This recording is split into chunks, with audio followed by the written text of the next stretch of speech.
All right, welcome everyone. We've got a very special guest, Mr. Johnny Moreno, Johnny Vibes. I actually refer to you as Johnny Vibes. I forget that's not your real name, and then I get that I realize it. But Johnny Vibes. What's going on, man? Tell us, how's it going? How's it going, bud? My real name actually is Johnny, so we're halfway there. But the Vibes is obviously an alias. I saw that there were some questions in the Twitter that were like, "Is his last name really Vibes?" No, my last name is not really Vibes. My last name is Moreno, I or as the Hispanics say it, Moreno. Yes, I know this, and I actually don't forget. I love that because you kind of embody vibes, you embody positive energy. Again, we've met, we've spoken. I really am aligned with your sort of mission, your whole the flow, the thing, what you got going. I like it, I dig it, and I'm excited to get to talk more today and get to know you better, and have the audience get to know you better. Maybe tell us a bit about yourself, if those wouldn't know about you, or some background. Give us a little bit of where you grew up, kind of what got you into poker, and then we'll go from there. Yeah, before I touch on that, it is kind of interesting that you say that just because, the poker industry is like the poker world is pretty small in general as far as players go. And even though I wasn't really in the tournament scene, we still kind of knew of each other. And like, even as long as like 4 years ago, I think we swapped in the main event. And I'm like, I barely know this guy, but I'm just like putting out all these pieces just in case someone goes really far. And Yeah. actually, 1 year, Max Steinberg final tabled for me. So I think that year I cashed. So I gave you a little bit of money. So we've had some financial transactions, but this is like, I feel like our first real meeting. Exactly, and I got actually. That's interesting to know. So technically, I gotta tell you though, you didn't make me money, then you cost me money in theory because Max took out my horse, aces to tens and six. So that was the biggest Oh beat of my man. life. But So I did cost you money. yeah, no, but I guess it's irrelevant. But he was there, it was there. But you made, yeah. So that was a big equity moment there. So we've collided via mutual swaps, I guess, in some big spots. So yeah, man, no, great to have you on. And again, I love that. I just want to say, like, the vibes. It's sort of like how I chose the word flow. Like, I just love that word. I just think it's like so powerful, and it's so like embodies kind of life. And I think vibes is one of those things as well. Like, it's just powerful. It's like, your vibe, your flow, these kind of things are important, and it's a cool word as well. So yeah, tell me a little bit about where that came from, and then also the poker background. Yeah, no, for sure. I feel like those two words can obviously be synonymous. They have like a lot of the same meanings. I think a lot of times people think of the word vibes and they automatically think like positive vibes, and that's not really like what I was really going for. It was more I was just trying to live my life and do things in a way that were like that was conscious about energy and just like doing my part to contribute like positive things to the world, not necessarily like always being positive, but just looking at life in a deeper way, in a more meaningful way. But yeah, as far as like where that came from, I've been playing poker for my primary source of income for probably 13 years now. And as you know, obviously, when you get kind of deep into, especially for me, I'm a cash game grinder and didn't really play tournaments. So there was never really like these big scores or anything. It's always been a grind. I Yep. was just kind of looking for different things that could like creatively satisfy me, creatively inspire me. And I ended up DJing. That was one of the things that I did. And picking up production of in Ableton music.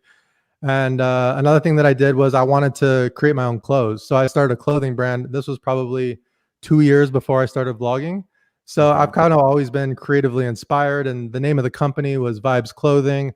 So when it came time to choose a name for my channel, people had already been calling me Vibes. So I just went with my first name and called myself Johnny Vibes. I actually didn't really choose that name for me. I chose the company name, but people started calling me that. And then all of a sudden I was Johnny, I was Vibes to some people.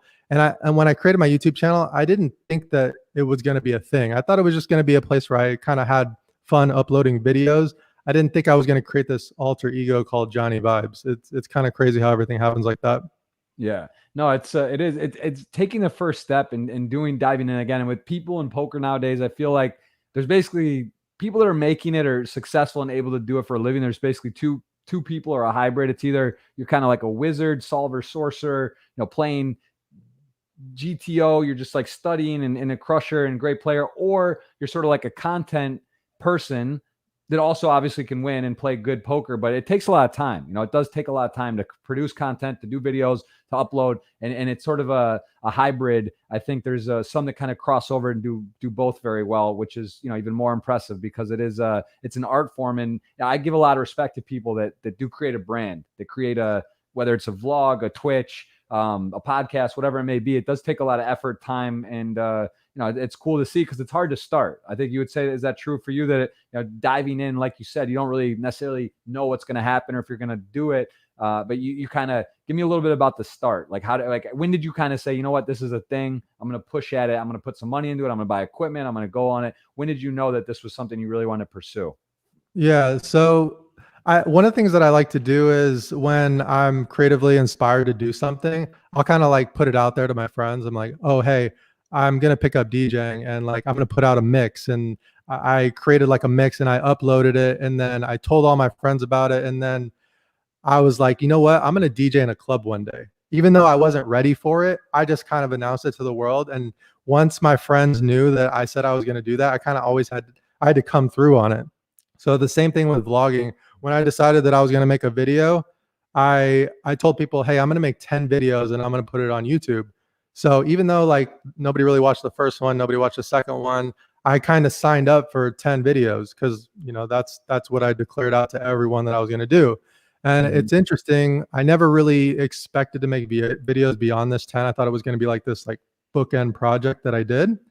But in the 7th video, it like really picked up traction on YouTube, and a bunch of people started commenting and they're like, tell us more, you know, like we want to hear more about the poker stuff, you know, tell us more about your thought process. So I was like, wow. I remember waking up one morning and having like hundreds of comments on a video and tens of thousands of views. And I was like, didn't really expect that to ever happen when I started uploading videos. So when it came time to reevaluate after the 10 videos, I was like, I'm having fun. People are liking this. So I can commit to making a video, you know, once every 10 days, once every 2 weeks. And with no real like long-term plan of, hey, I'm going to be a content creator. It was more just, I love making videos. This is fun. I'm terrible at being in front of the camera. Maybe I should improve on that. So it's kind of one part having fun, one part wanting to better myself at public speaking, wanted to better myself at making videos. Because like I said, I had a clothing brand. I wanted to make better videos for my clothing brand. I just wanted to be a more well-rounded person in terms of a creative endeavor. So it wasn't this master plan. It's just one foot in front of the other. And then all of a sudden it's like, wow, this is kind of crazy. People are watching. People are recognizing me in poker rooms. People are following me on Instagram now. So yeah, it's kind of crazy how things work out. Yeah, definitely. I see another YouTube guy who is very successful. Jaman Burton is in the chat. I think he was saying hello. I got his YouTube page up here. He's got a really strong following, and be good to have him on in the future podcast. I know he does some really interesting and creative content as well. Are you know Jaman well or not? Yeah, Jamin Burton is from St. Louis. Yes, from St. Louis, and he was actually one of the guys on my radar when I first started thinking about making poker videos. I actually knew Andrew Nemi from the Vegas like mid-stakes scene because, like I said, I was like a cash game grinder. I still am a cash game grinder, but I've spent most of my time in Vegas and Southern California. So I knew the guys in the mid-stakes in those areas, and Andrew Nemi was one of those guys. So when he started putting out videos, I'm like, hey, I know this guy. I see him around the poker room. Like, this is somebody that I know that can do this. So it kind of inspired me. I went down the rabbit hole of who else is making content. Jamin was one of the channels that I really enjoyed because he didn't have the standard poker videos. And for me, I don't really want to sit there and watch people talk about hands. You know, poker has been my life for a long time. So if I'm going to watch a YouTube video, I want to be told a story and be creatively inspired. And that was something that Jamin was doing. He wasn't really just sitting there spouting off hands. He was really caring about story and production. So he was one of the guys that I really was inspired by at the very beginning before I even started making videos. And it's crazy. Like, we become really good friends now. We talk on a consistent basis. Just the whole idea of creating poker content, it happens by accident, but you develop this community with people, and it's really fun. I have really good relationships that I've met through making poker videos. It's really crazy. Even the people that have been quote unquote fans or consumers of the videos, I've become friends with some of those people. It's insane. Yeah. From all over the world. I love it. Yeah, I see actually right here. There's one of your I guess 4 vlogs ago. Was he's featured in it, or you're Yep. doing a talk and live stream. So that's cool. Glad he's stopping by, and hopefully, yeah, it'd be good to have him on in the future. Tell me a bit about coronavirus and your plans. You did talk about your plans. Did you stick to those plans and what you had laid out about 5 months ago? And we're into this pandemic. Is it where you basically did what you thought? Have things been different than how you thought? And you've been Yeah. traveling as well. So tell me a little bit about what I don't know. I don't know if you can relate to this, but for some reason, when I try to make plans greater than 6 months out, they never really go the way that I think they're going to go. Especially when you're in an industry or a profession where you're kind of always hustling. You're always on your toes. Like even if you have like a 6 month plan, something comes up within 1 month or 2 months that kind of shifts it. So I'm constantly in evaluation mode. But I pretty much I had planned on getting aggressive through the quarantine and through lockdown on creating content. Mhm. But honestly, my creativity was a little bit stifled, and I was really just scrambling to make money, just focusing on online play because obviously I played live for the last probably ever since Black Friday, I played live. So that was my primary source of income. I had to really figure out, am I even good enough to play online? If I am good enough to play online, like I need to find better games. Maybe I should get in home games. So I really focused on just making money over quarantine and less on the content. But now that poker rooms are starting to open up, I want to get back into the content because it's crazy. I never thought that making content would be a source of income. Even after a year, like I wasn't making any money from making content. But as I've picked up traction, I've seen how it could be something that can be really beneficial for myself and my family, and while still being fun. So yeah, and the other thing about playing poker is obviously we're always trading time for money. So the idea of doing something where I don't necessarily have to put in hours to get paid is very intriguing. Yeah, it's cool. It is fun, and I think there's a misconception about YouTube, Twitch, these type of platforms because a lot of the thing is you got to realize when you start these vlogs or these things, you're not really making money. Even now, I mean, your vlog very successful. You get good engagement, right? You're getting good views, but a lot of the money, the actual money, is not from YouTube. From even 50K, 30K, 100K views, 40K views. These are not going to Yeah. be cash cows. You're just not. Actually, it's funny enough. Speaking of Doug, he was one of the reasons he gave me some advice and we talked early on. I know you guys had a bit of an argument with markup police and there was some bets done with Sean. We'll talk about, but he was basically explaining it and it makes sense. It's like the check you're getting from YouTube each month is very small. I would imagine. I would assume it's the Yeah, same no, definitely. size channel, but you're getting exposure, you're getting opportunities, you're getting endorsements, you're getting sponsorship, you're getting all other types of auxiliary benefits or things that can come around with it. But with that being said, you have to be willing to put the time in, the effort in, and realize that like there's no guarantee anyway. Like you could put in a year or two of like hard work Yeah. and blogging, you may not catch any traction, maybe it doesn't work, other things could happen. So you have to really want to do it, you have to enjoy it and For and sure. like it, and then from there sort of hopefully some money and generation of revenue comes home. What was tell me a little bit about that. I see one of your things here mentioning Doug and Doug needs help. And I make Doug and you guys there's a little bit of a markup controversy against Stake Kings. You Stake, there's these sites, these platforms, you can post action, people can buy it, you can set your own markup. It's a fair market, it's a free market.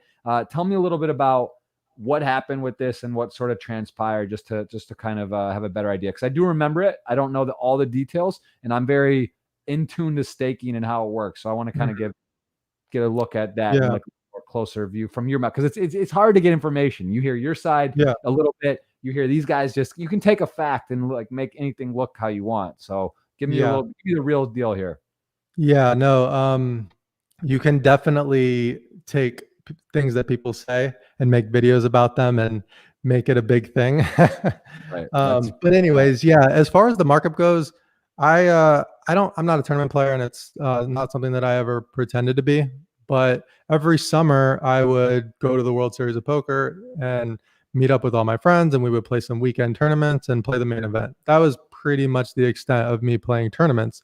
It's like I just never thought that there was value for me to be traveling around and like chasing these big tournaments, just because it wasn't really where I had focused my study, and it was something that I felt like I wasn't making a ton of money if I was like traveling around and doing that. And I liked my 9 to 5 life at home in San Diego.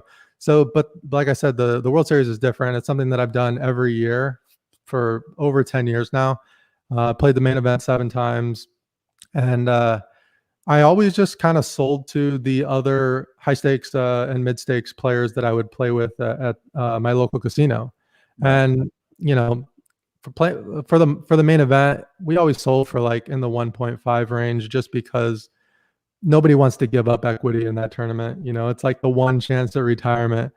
And so when this particular summer came around, I had a following on YouTube that was always asking me if they could get a piece, or on Facebook, hey, can I get a piece of your action? And rather than just play the main event, which is kind of what I normally do, I decided I'll play all the weekend tournaments, like 4 weekends leading up to the main event. It's going to end up being like 6 to 10 tournaments based on like how far I go. If I get knocked out early, I can hop in another tournament. And because those tournaments are such massive field, big value tournaments with lower buy-ins, and basically the caliber of play is going to be very similar to what you would see at a 5-10 game or a 2-5 game live across America. I felt like I was really equipped to play those formats of tournaments. And so I decided to just set a random price of 1.38, a little bit lower than I would normally charge just for the main event. And I also capped it at 5% max. Like I wanted a lot of people to get in on it. And I sold 30% of my action. And it sold like, I don't know, within an hour and a half, maybe, just posting on YouTube and Facebook. And the next day, it was posted by like Sean Deeb that I was selling for high markup and that it was a scam or whatever. And it was the first time that I had ever been publicly attacked after like being a social figure. You know, I never really expected to be a social figure. So I never really was equipped to handle people throwing shade at me or hating on me.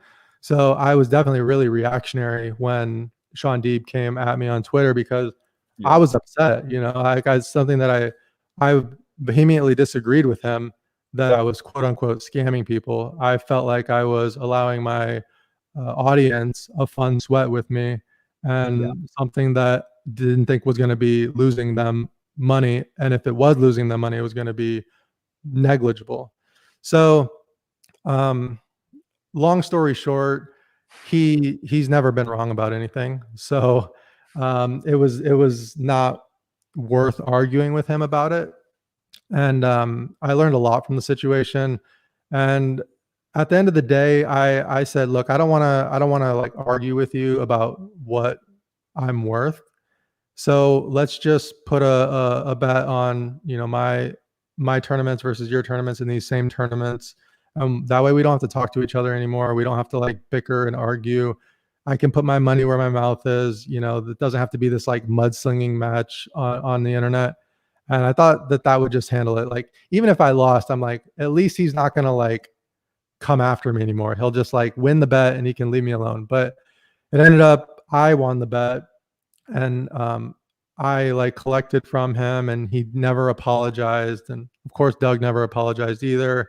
I exceeded my markup. I made everybody that bought a piece of me money, and nobody ever forgot about it. People never remember the part of the story where I made all these people money, where I won a bet. They only remember the part of the story where someone else said that I was scamming people, which is unfortunate. People just love the drama. But at the end of the day, the people that bought a piece, the people that watched my channel, they all had my back. And it was at the end of the day, I think it was good for me to go to experience something that was tough in terms of like social media pressure.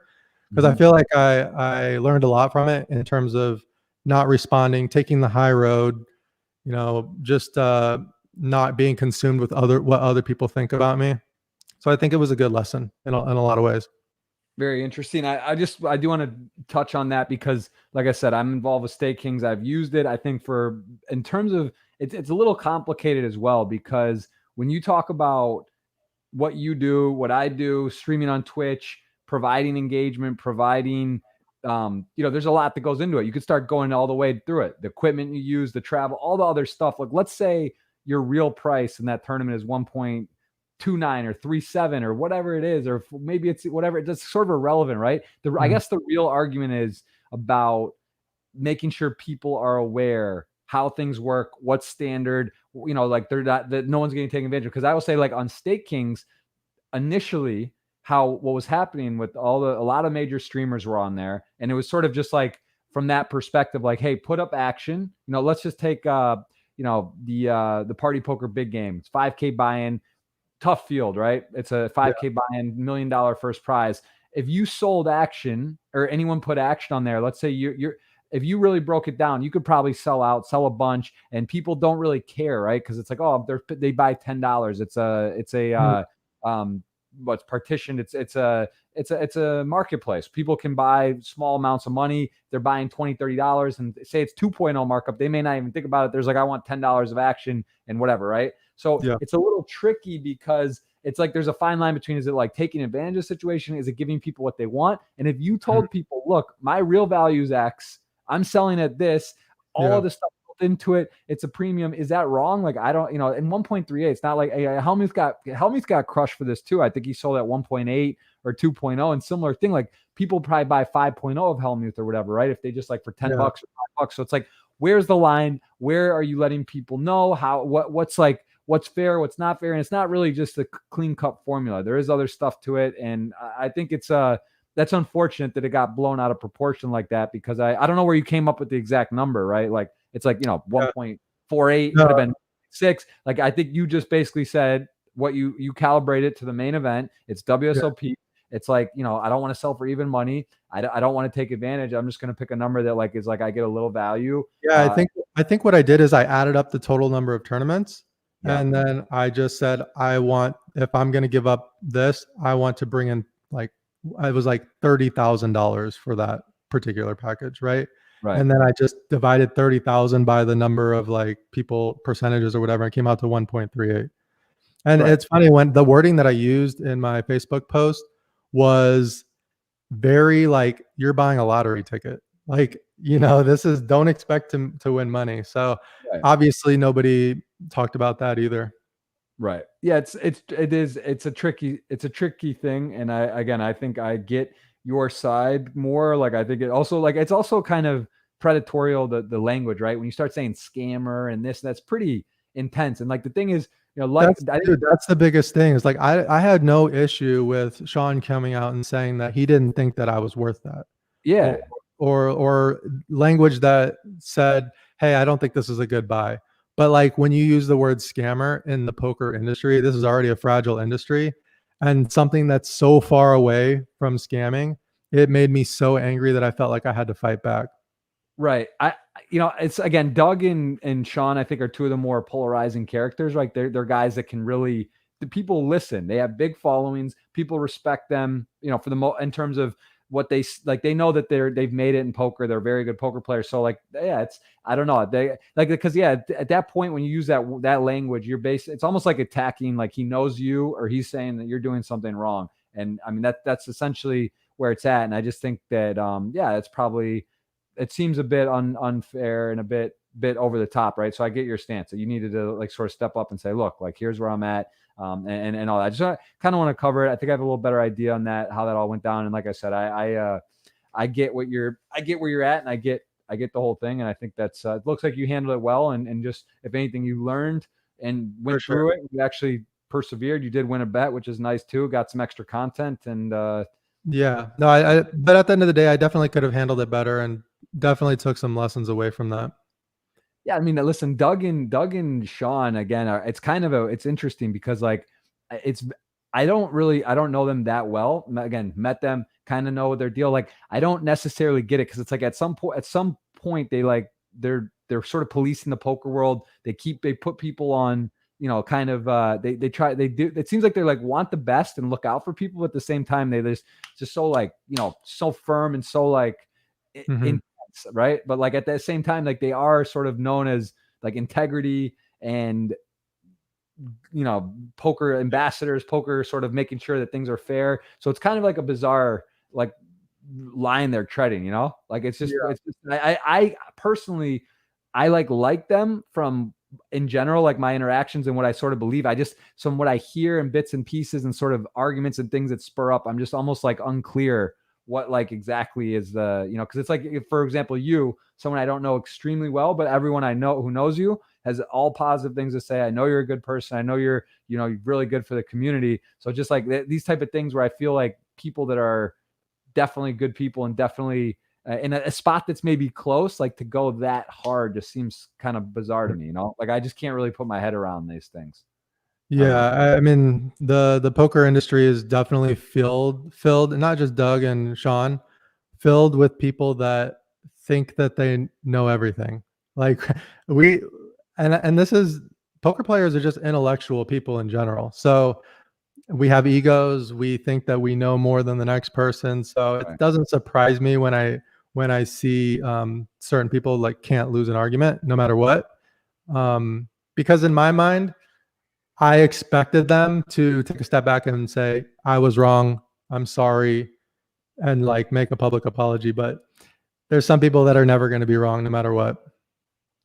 Yeah, I think that is fair to say. In poker, there's a little more of that, and I think it's why we normally see it. It's a duels, right? People go, they settle it in the boxing ring, or they settle it in a heads up match, Yeah. and that's sort of what happens. It seems like over the course of our last few years or the 5 years or so. Mhm.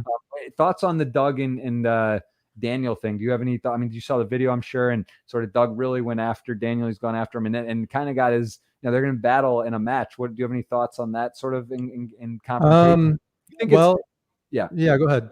I was wondering, do you think there's like a fine line between fun and sort of because it's almost like if you didn't know or you're looking from the outside, it's like hard to know if they like genuinely hate each other, if it's like almost like back and forth kind of fun. I mean, obviously at Yeah. this point it's gotten pretty serious, but like I just don't know. You know, do you think that this is good for poker stuff like this? Because this is, to be fair, this is pretty highly anticipated. I mean, this is going to be pay-per-view to see Yeah. this like I'm duel. Like, definitely going to watch it. yeah, My thoughts on it, I definitely think that it's a win for Doug.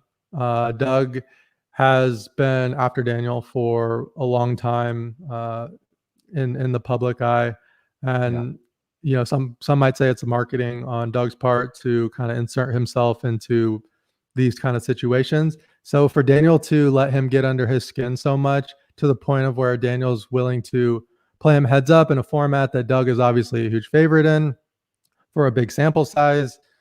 It feels like a win-win for Doug. Honestly, I'm not sure the upside for Daniel, but I think it's going to be, like you said, pay-per-view. I'm going to watch it, and it's going to be fun to watch. So I don't really. I think if I was a betting man, I would definitely bet on Doug. But you know, you gotta bet with your head and not your heart here. yeah. Yeah, for sure. It is the whole thing is very interesting. So we'll see how that plays out. And give me a bit more. We got sidetracked, so I ask a lot of questions, sometimes multiple at once. Where did you get into poker? What got you sort of into this beautiful game originally? Yeah, I'm actually working on a video right now that I'm going to be uploading tomorrow that touches on this a little bit. But I think if we all look inside, especially myself, I've noticed this. A lot of the things that I've done have become as a direct result of being inspired by those around me. So when it came to vlogging, like I said, seeing Andrew Nemi upload a video and talk about his life, a guy that I knew, I was like, wow, that looks like it could be fun. Same thing with playing poker. My little brother was playing poker for a living when I was working as a software developer, and I would come home and he would show me what he was doing on the computer, and I'm like, why are you folding this hand and raising this hand, and you know what is a big blind? And he kind of just showed me what he was doing, and then but at the same time, as an older brother, I want to steer him towards the path that I think is right. So I was trying to get him to go to school, trying to get him to really focus on, you know, the bigger picture. And one day he just sent me all of these, congratulations, you have finished first place in a sit and go tournament. And he sent me like 60 of them in one day to my email box when I was at work. And I'm like, what is going on? It's like I come home and he's like, look, this is what I've been doing. It's working. This is like how much I'm making per hour per tournament. And he was like breaking it down from a very responsible way. And I'm like, okay, I think I can like get on board with this. I want you to show me exactly what you're doing, teach me what you're doing. So I had a real mentor, a real Right. inspiration in the space before I even invested my own dollar. I'd never played blackjack, never played roulette, never sports bet, never, I mean, pennies around the poker table, you know, with my grandma and stuff like that. But beyond that, I was so risk averse. I still am risk averse. I think it holds me back a lot. It's one of the reasons why I don't play a lot of tournaments. And it's just my personality as being the older brother. But yeah, he was a huge inspiration for me to play poker. Him and Christy. I mean, I remember on their first day, I came home from work. I got up to go to work, and they were playing Heads Up, and in the living room at 6 in the morning. And I'm like, "What are you guys doing?" And they're like, "Oh, we're playing Heads Up." I'm like, "You guys just went out on a date last night.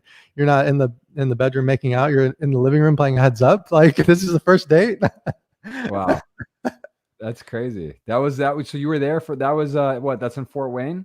Yeah, in Fort Wayne. So we all three of us lived together for probably 10 years. So when you have people in your space that are that enthralled into the game of poker, it's impossible for me to not at least be intrigued and to at least follow along with what's going on. And that's kind of how it was for the first 6 months to a year.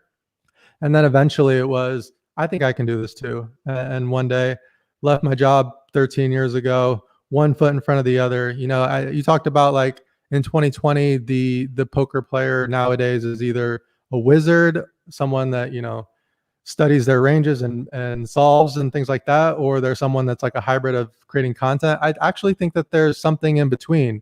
Someone who doesn't do any content, who's more or less playing mid stakes, you know, the $5 big blind, the $10 big blind range, and trying to scratch out like 6 figures a year, just like really hustling it and making it. And you don't have to be a wizard to do that. You have to be someone that's even emotionally, someone that can withstand the grind, someone that's dedicated to the hustle and being better than the players that are at their table. I agree with that. To make a caveat on my statement, I would say, I mean, in terms of, I should have said more for people that are, I would say, known within the poker world. Like if you were to go into a card room in a random place, like I think it's safe to say most people would know you or me. Like at someone to recognize whether they've seen a vlog or a Twitch or podcast, whatever it might be, you know. But if you there's definitely a lot of players and people that are super talented, whether it's being great at poker, game selection, bankroll management, even all these things that are crushing it in poker, no question. Like there's guys all over the country in card rooms, home games, whatever, right? There's a lot of people making a living doing very well. That makes a lot of sense. I mean, just even for myself, you know, 3 years ago, I didn't have a social media presence. I wasn't on Twitter. I think I had a Twitter account, but I didn't post. And I was playing, you know, 10, 20, 25, 50 in Southern California card rooms, making a living. So I was playing much bigger, making more money back then. But if I walked into a Las Vegas poker room, nobody knew who I was. Whereas nowadays, I'm playing a little bit smaller. I'm making more content. I'm probably not as equipped to handle huge swings like I was, you know, 4 years ago playing bigger games, but I'm more known now. It's really interesting how that is. Yeah. Do you find, like when you go to, let's just say a card room in Texas, when you've done some of the some meetup games or mugs or these different things, like when you get in there, do you feel like, does everyone pretty much know who you are like in terms of, because you got your camera, you're doing vlog stuff, you talk, like is it sort of like, is the vibe people like, they're like, oh yeah, like that's cool, like I'm gonna be on YouTube and Johnny's here? Do you think some people are just unsure? Is it a mixture at this point? It's more of a mixture, but I would say that it definitely leans towards more people knowing me than not knowing me. And one of the things I really like to do in my videos is I like to showcase other people. So if like I get owned in a hand, I like to show the other person and like give them credit on my vlog. It kind of like immortalizes them. I've done that for a few people on my vlog and they just love it. And I love it too, you know. It's fun for me. But sure, man, like I would say the first year or so, it was more just having fun and making videos. But then poker room started reaching out to me, and they're like, "Will you come to our poker room? We'll pay for your flights. We'll pay for your hotels. We'll give you X amount of dollars if you just come and invite all of the people on social media." So I would do that, and you know, 5 tables would show up that wouldn't have shown up if I didn't come. So it was like a win-win. Like I get to connect with the people that watch my videos. They get to have 5 games going that they wouldn't normally have going. So it was a perfect partnership. And that was kind of the thing that I really was going after right before the pandemic happened. I did a road trip. I traveled around the country. I just kept going from city to city, places that would pay for me to stay in a hotel and pay for me to come play. I would just do that, and it really helped turn Olga and I's life around in some ways, where we just had this like extra source of income and a way to really build the brand and really connect with my audience. And tell me, so you're the older brother of Andrew. How old are you, and how old is he? Yeah, so I'm 39 and Andrew's 37.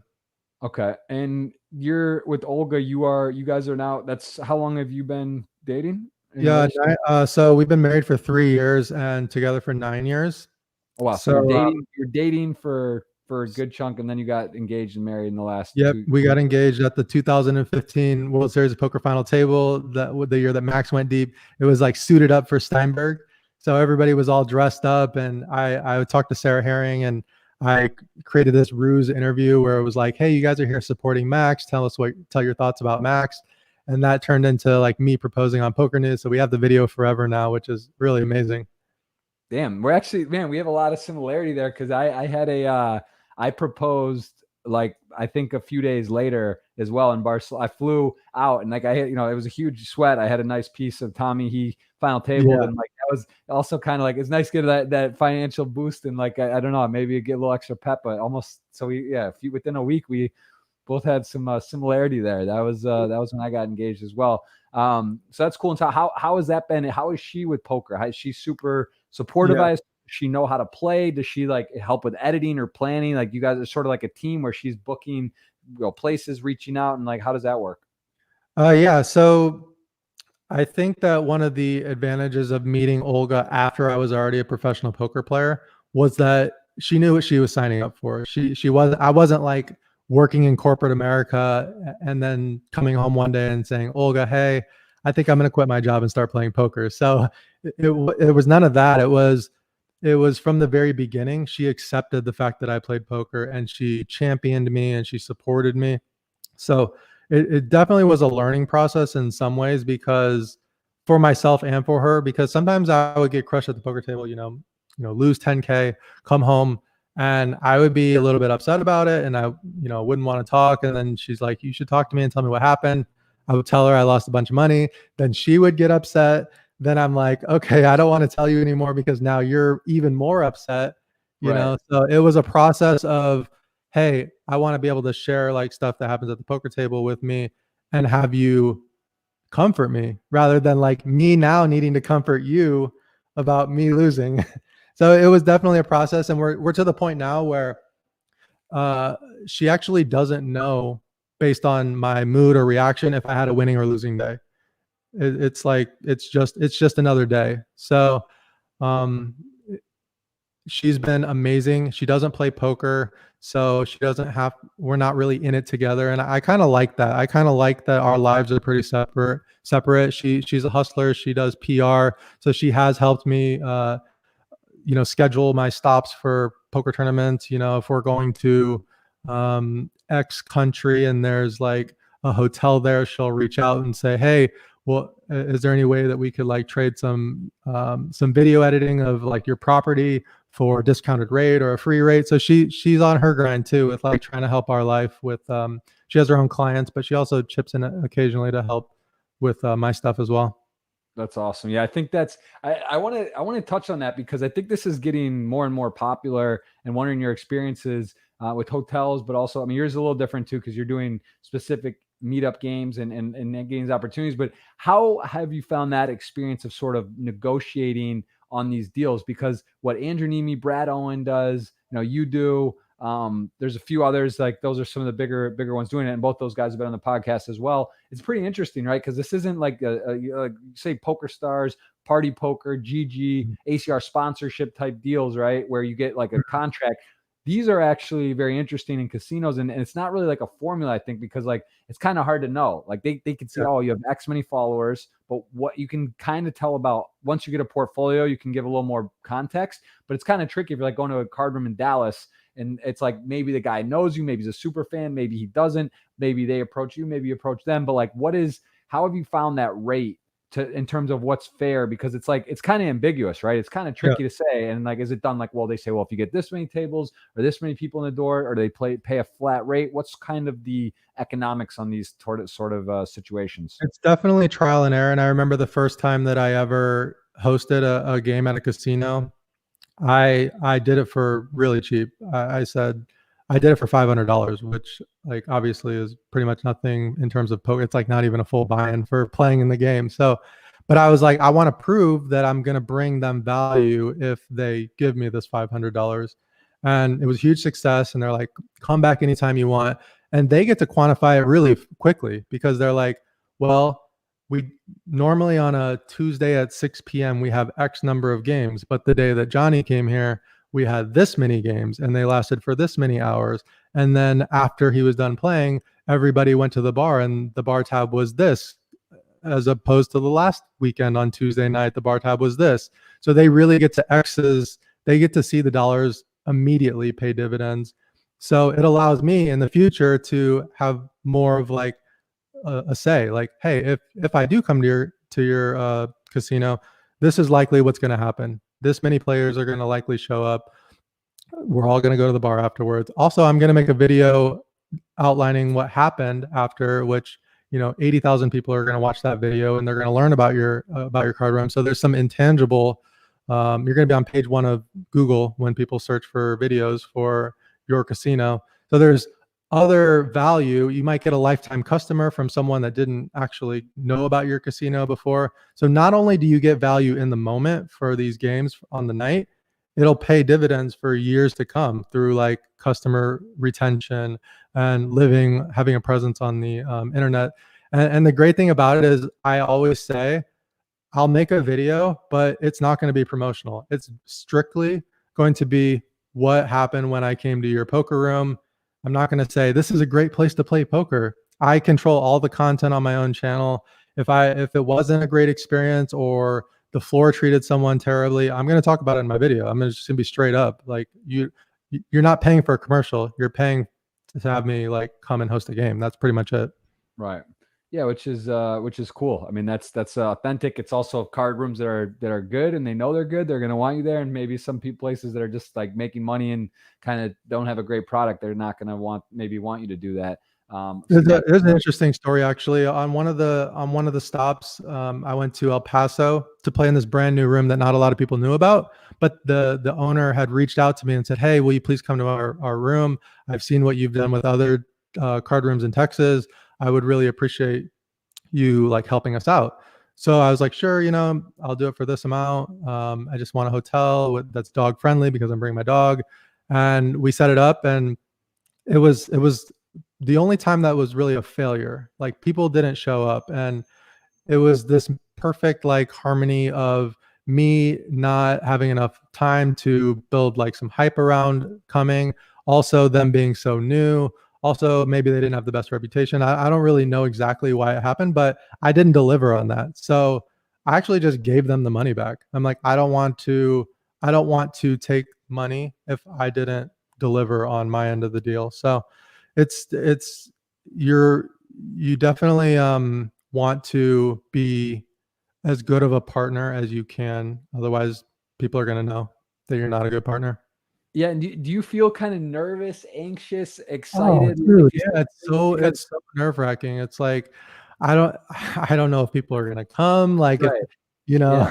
It's definitely nerve-wracking, man. You're definitely putting yourself out there. But I remember the first time I uploaded a YouTube video and I watched myself talk on YouTube. I'm like, wow, you look like you're scared. You look like a total idiot. Your voice sounds terrible. So it's just another thing where you put yourself out there, and if it doesn't work out, like you learn from it, and maybe I never do a meetup game again. Yeah, it's interesting. Like as you mentioned that, I'm looking back. I mean, so how many you've done 79 or 80? I mean, you've been I've done like 80, 79 vlogs or so, and most of them were just me, making videos on my own. There's a small percentage of casinos asking me to come and make a vlog at their casino. It's really nice because I used to have to sneak the camera in and like use my iPhone and not tell anyone that I was filming. But now they're like, please use your iPhone. Please like post about it. You know, please make a YouTube video. Your videos are pretty consistent. They all seem to get pretty, pretty strong engagement. Was this something where the videos right away blew up, or was it like you got to a certain point and then the other videos sort of started to file back? Because like people now Yeah. start watching because they see the new ones and then they go and watch the old ones. Like, how did your growth happen? Because I look similar. We have very similar channel in terms of numbers. I Mm. think in terms of amount of videos done, Mhm. and I do a little different because mine are some highlights, not so much vlogs, even though it's a Yeah. mixture. I do some, but I'm just curious on your real quick. I want to shout out Matt Kiefer in the chat too. I don't know if you know Matt. He made a video on Yeah. you, and he He did. also Yeah. was a platinum pass winner, and he has a very interesting style and sense of humor, which I really like his stuff. So I want to say hi to. I mean, that's to exactly what that's exactly what I'm talking about. Like Matt Kiefer is a guy that I would have never met if I never uploaded my first video. And this happens so often with people that I create that I meet through content creation. yeah. I had dinner with him in Indianapolis. We shared a beer together. Like we're actually real life friends now. And this is exactly what I was talking about earlier when we were talking about I this. love this video, by the way. This is actually I watch this spoof. This is my favorite movie, The Shawshank Redemption, and his. I don't know if you saw this one, but this is Yeah, I excellent. saw that one. Really, He's really. really talented cinematographer and editor. Yeah, I agree. So yeah, shout out to him and We need to exactly. get we need to get him to 1,000 subs. I know he's been trying to do that Yeah, for a while. yeah, we definitely. And I like Matt a lot, and I met him, and he was a platinum pass as well with back in the day. And Andrew and I did a thing for that, and that was really cool. See that come forward. But you're right. I mean, that's true too. I could say that so many people I've met directly, indirectly from poker. It's pretty incredible. Like I think it's the greatest game. I wouldn't choose anything, even if I could make more money doing certain other things. Like it would take a pretty big kick to switch up like what I'm doing to make it worthwhile. Because I think it's just so unique, and I also think it's one of, like you said, the intangibles. There's something now that probably in 3 to 5 years that maybe you'll be doing or have gotten opportunity to do or end up benefiting. That's Yeah. like most likely going to come from either something Yep. related to playing poker or a video or some opportunity. And I think that's like kind of the coolest part is it's just like you don't Yeah, really know. if you wanted to relate dollars and cents to the amount of money that you're actually getting one to one on YouTube, it's the value isn't there. Like, Right. you know, I'm never going to make unless, I'm getting like Brad Owen numbers, but like he's part of the 0.1 percentile. So you could like try your hardest and you're never gonna to reach that level of influence on YouTube. But where a lot of the value comes in is take quarantine, for example. Like I was struggling to find good games, and the good games just started coming to me. I started getting invited to all these great private games, things like being on Poker After Dark, things like getting invited to other countries to play tournaments. Those experiences and those opportunities would have never come if I would have never put myself out there and created content and built up the channel. So those are huge value that don't really get counted into the bottom line that helped shape my life and the experiences and which makes it so much more worth it. For sure. Give me some YouTube hacks here because I experiment, as well. I've got some editors and different clips and things and titles. Like what are some Okay, some here's one for up and coming vloggers that and like I by no means am an expert on this. I'm pretty good at telling stories and putting videos together, but I don't know the algorithm. But one of the things that I really like to do is at the very beginning of the video, I put something that's like a highlight. So for instance, I get stacked in a bomb pot in like one of those more recent ones with the chip stacks. And I put that at the very beginning of the video of me getting like about to get stacked.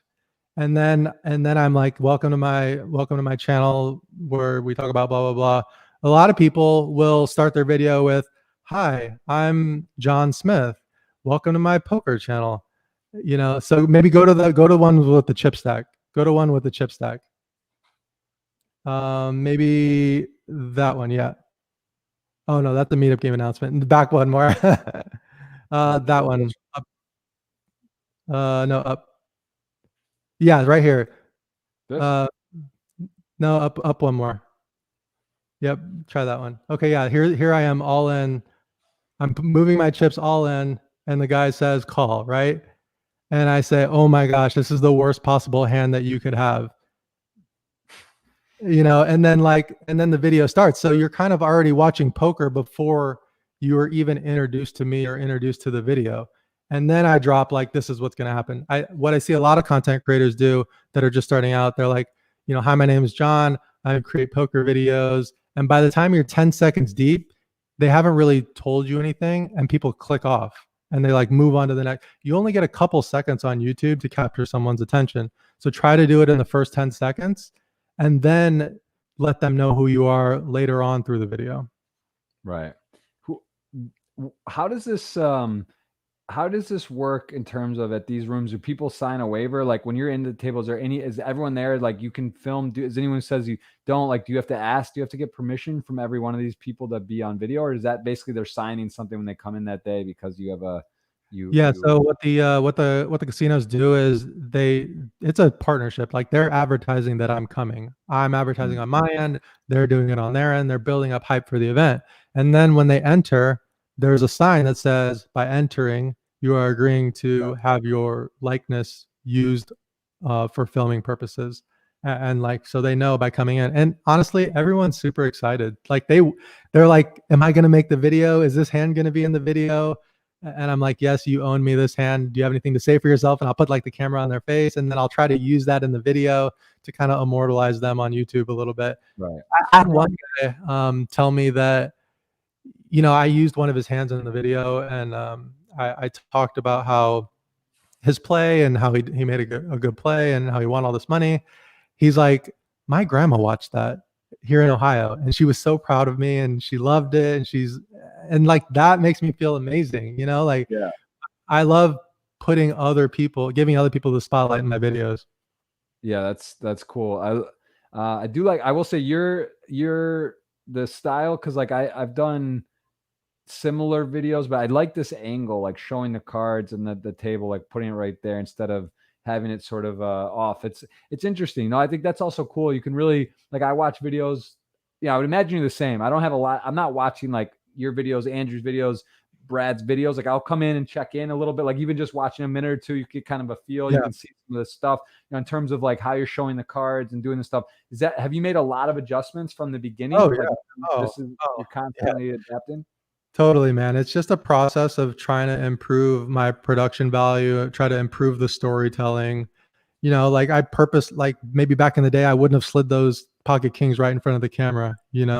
Like maybe I'm just more cognizant of what is going to look better on camera, because the casino like wants me to tell the best story that I can about my session there. So I take it as like a personal challenge to make better content all the time. And the first video that I uploaded, the audio was horrible. It echoed.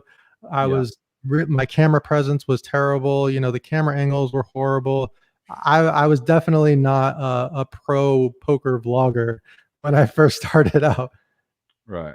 Yeah, it's very interesting. It really is. It is cool to see kind of everything. Things get kind of optimized, and I think that again, I don't know if you would agree, but it makes common sense.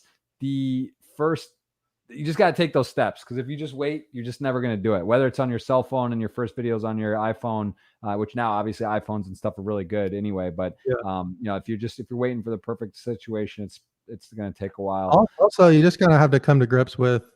I'm never gonna look at my video and be like, this is the most amazing video ever. I'm Mhm. always gonna look at it and be like, man, I sound horrible, or the audio still isn't right, or I wish I would have got that camera angle better, or you know, this video isn't quite as good as so and so's video, and it's just like it's always gonna be like that. So just gotta come to terms with, hey, I'm never gonna be. It's the same with poker. Like I'm never gonna be the best poker player. I'm never gonna be the best video editor. I'm never gonna have the most views on my poker channel. It most likely. So uh, if you can enter the space like that as like I'm just gonna have fun and create like fun content and do the best that I can, then you're gonna be good with it.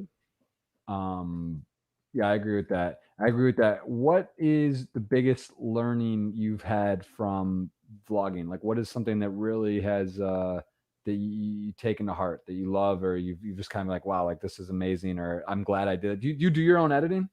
Yeah, I do my own editing. So occasionally I'll like collaborate with someone who has like watched the channel, or someone who I've met through the space, and they'll like help me with an intro or something, or they might like, help with like filming or something like that. But for the most part, I mean, I do all the production and all of the stuff myself, and that's not probably not a good thing. I think that I should be able to, if I wanted to create more content, I should bring in someone to help me. And it's something that I've definitely considered. And for the longest time, I didn't really take like poker vlogging as like a serious thing. It was just kind of this hobby, until I've kind of sat back and realized like, wow, this actually could be something that could help me feed my family. It was always poker feeds my family, and this is something that's a hobby. So I think I've had the shift a little bit more recently, that I want to make even better content, and I want to have even more compelling videos and help people even more. And so, yeah, I mean, I lost the question, but yeah. I guess I'm just more just curious about like something when you started and you were Ah, like, oh, this would be fun. Like what like has been so the best part of it? What to you is like your most enjoyable part of doing the vlogs? Like what's something that you maybe didn't expect when you started? yeah. You're like, I'll try this, I'll record, but what like now that you're doing it, what's the most beneficial or enjoyable part of this whole experience? Yeah, I think I touched on it a little bit, but all of the people that I've met through doing it. I mean, I was in Dubrovnik, walking the streets of Dubrovnik, and I got a DM that was like, "Did I just see you on the streets of Dubrovnik?" And I was like, "Yeah." And he's like, "Hey, man, I watch your videos all the time. I'm a traveling DJ, and I'm here for an event." So like, I met up with him. We had drinks. I stayed at his apartment in Thailand, in Bangkok. We had dinner in Manila one night, and he's an international DJ. He's a DJ for Rave Republic in Asia. Other people that the person that I used their song for a lot of my videos, I just found it on the internet, scrolling for music for on a subscription site that I subscribe to, that allows me to license music. And I Right. thought that it was perfect for my vlogs, so I started using it. People started listening to the song, and they're like, "I love this song. Who made this song?" So then I looked up the artist. I was like, "Go to the artist, tell him you listen to the song and that I sent you." And like, his YouTube page got flooded with messages. "Hey, Johnnie sent me here. I love your song." His the plays on his Spotify got boosted up a ton. So he reached out to me, and he's like, "Hey, man, I just wanted to thank you for using my song in your video. When the next time you're in Texas, let's meet up." So when I was in Austin for a meetup game, I went to one of his concerts. I stood on stage with him, and he told everyone like, "This guy's been using my song in his videos, and I just want to thank him publicly." Like, all of these mind blowing experiences that have come because of that, connecting with all these people that would have just never happened. It They're real relationships, like we talked about with Matt Kiefer. Like, I've met people through making content that have turned into real relationships that are fulfilling, and that is a 100% the best part about it. There's a squad that I meet up with once a week. We play 1-2 low stakes on a home game app, and we meet every Thursday. We play every Thursday night. We get on Zoom, and we drink beers and we have fun. I'm real friends with these people now. They're from all over the world. Like, there's guys playing on the East Coast, there's guys in Australia and Europe, and I see them once a week. We talk poker, we talk life, we talk politics. These are real relationships that I've met strictly from creating content. And so that, hands down, has to be the number one perk, is just all the relationships that I've come across. Yeah, for sure. I'm with you on that. What is so the COVID, just to talk about where you made plans here on your vlog, you said coronavirus and our travel plan. Did that have you stuck Yeah, to basically that plan, and how is this really, I mean, it's got to directly impact you, for like you said, you're doing vlogs, you're doing live meetup games. So this is not, you're not really an online player, or you're in the USA. You're not, it's definitely impacted you. So how has this sort of changed, and what are you doing? Because you just were in Mexico as well. You did I believe yeah. for GT, you were doing something. You played some. WSOP events. You did a bit of stuff on there, and give me the kind of rundown on all So that. the first couple months of quarantine, I was really scrambling. I mentioned this earlier, but I was like, I need to make money. I need to like play online games. I need to find the best home games. So I just started reaching out through my network and putting myself in games, and I was playing every single day through quarantine, and it went Right. really well. So I I'm I'm thankful that I was able to, pivot and make money through quarantine. But now that we're kind of like shifting and coming out, I love playing live poker. So I would really love to get back to playing live poker and making content about it.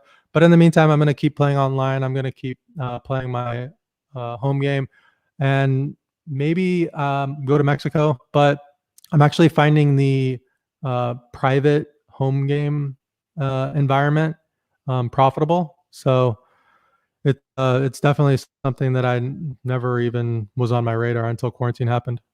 What do you think? What about doing like highlights or playing online and putting some of those up? Is that because your thing is vlogs, but have you thought about doing some like reviews or stuff from online and all that? Or? Yeah, I've thought about that. And honestly, so here's the thing is that most people that make content, they are they're using that to like funnel subscription for their training site, or they're using it to promote something that they sell.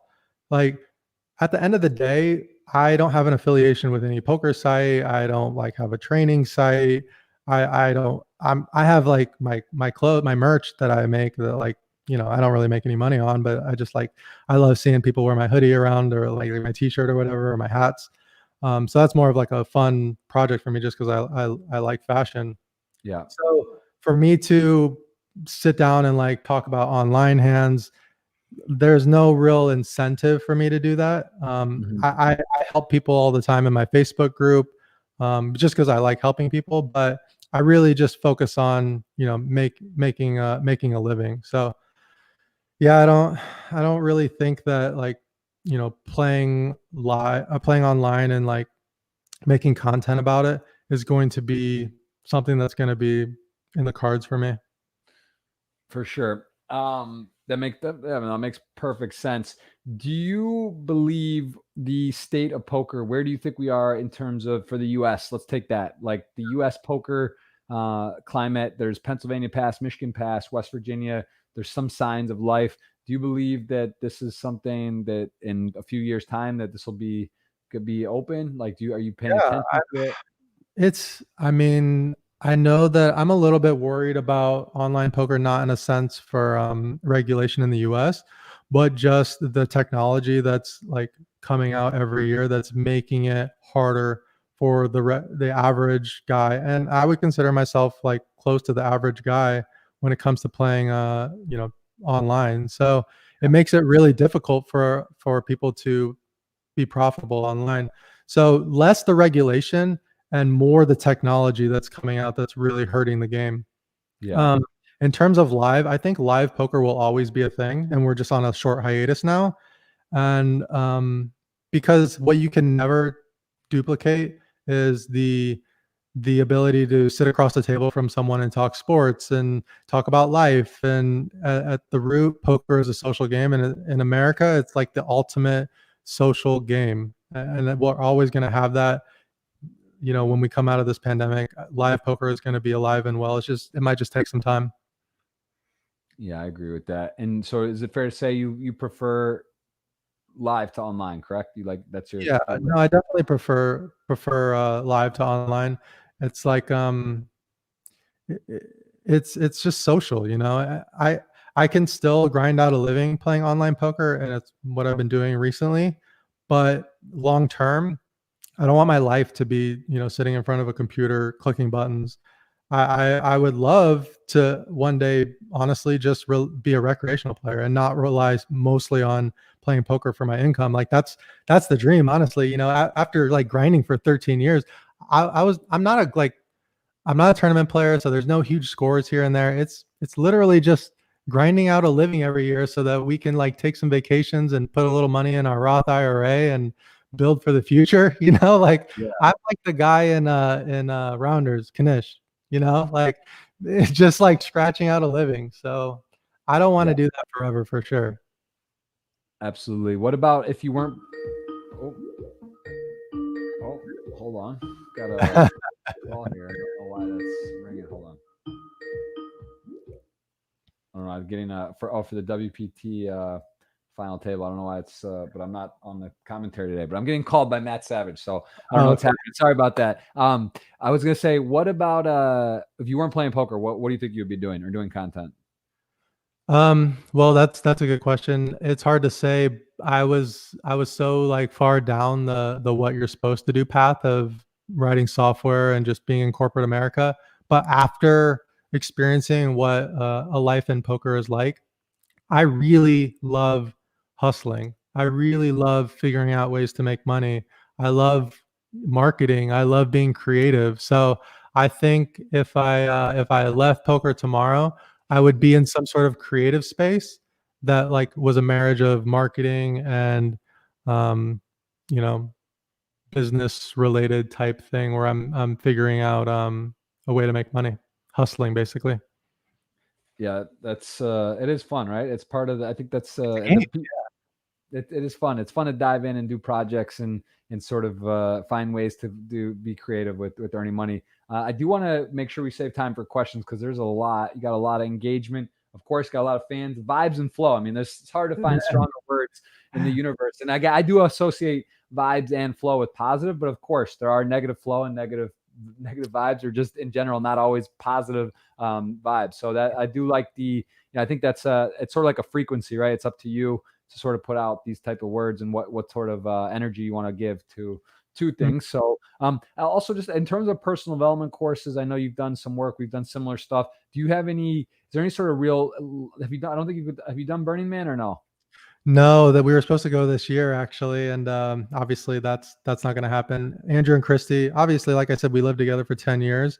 Yeah. Andrew and Christy are huge influences in mine and Olga's life. They're like we're kind of like a foursome power like couple. We hang out, we do things all together all the time. And the fact that we didn't go to Burning Man with them last year was kind of like, dang it, well, we got to do it next year, and now it's not going to happen. But yeah, I mean, we've been to Tomorrowland in Belgium.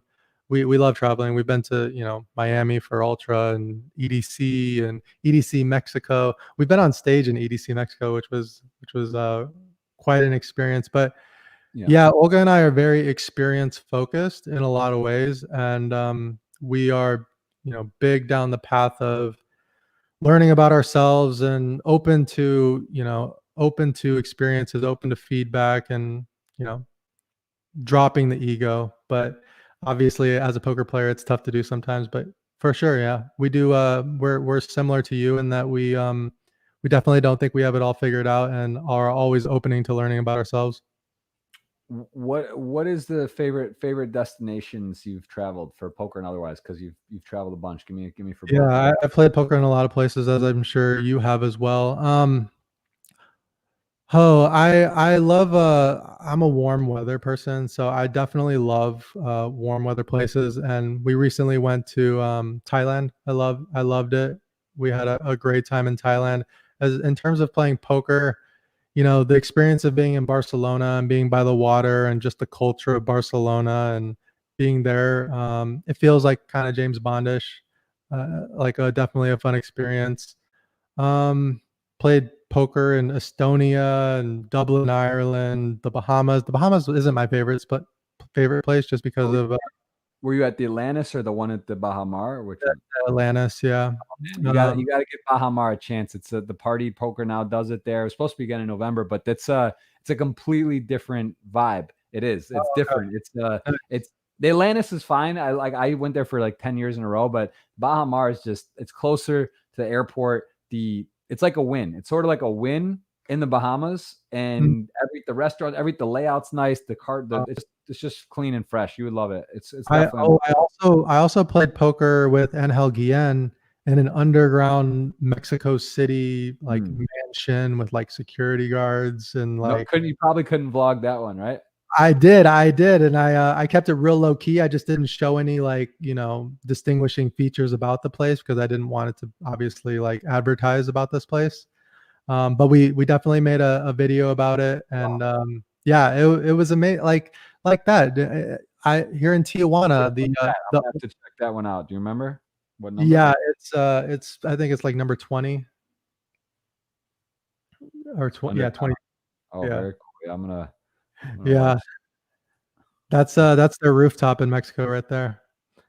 Um, yeah, I like the owner of the Tijuana Cholos, the soccer team. Yeah, They had me in their box one time. One of the guys that is like owner of the team or brother of owner or something watches the videos, and he wanted to invite me down to watch a game. So like I said, there's like all these things that come up that are super awesome experiences.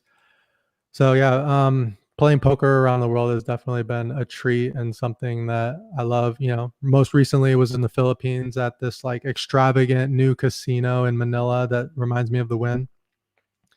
yeah. It's amazing. Like the different venues and casinos are. It's just something about it. You know, it's kind of fun. There's like an energy and it's vibrant. I mean, obviously they no clocks and the oxygen, these type of things, but like going to a new venue is kind of cool. You know, it's like, oh, how am I going to run? How are the chips? Who's Yeah. there? New cast of characters. Did you ever play at the Aviation Club in Paris before it closed down? I did not actually. I've not. Have you played there? Yeah, I played there one time, and it was well, so I went there for a month, and I played a month straight in Paris, and I would just go there every night and play cash games, and it was such a fun experience. Like every all the guys in suits drinking their wine, and you know, if like a bad beat would happen, they'd be like "ooh la la," and like just the experience of playing with the French players and being part of that. Like you walk upstairs and the place has been around for 100 years. The railings like dark mahogany, and you Yeah. enter this room, and then they shut the door behind you before they can open the next door, and you have to like be dressed nicely, no shorts. All these experiences that I've had through poker have been absolutely amazing, and something that I'll like always look back on. Absolutely. I'm completely with you on this. Well, let's dive into some questions because we covered a lot, and I know there's also some questions I did see that I wanted to ask.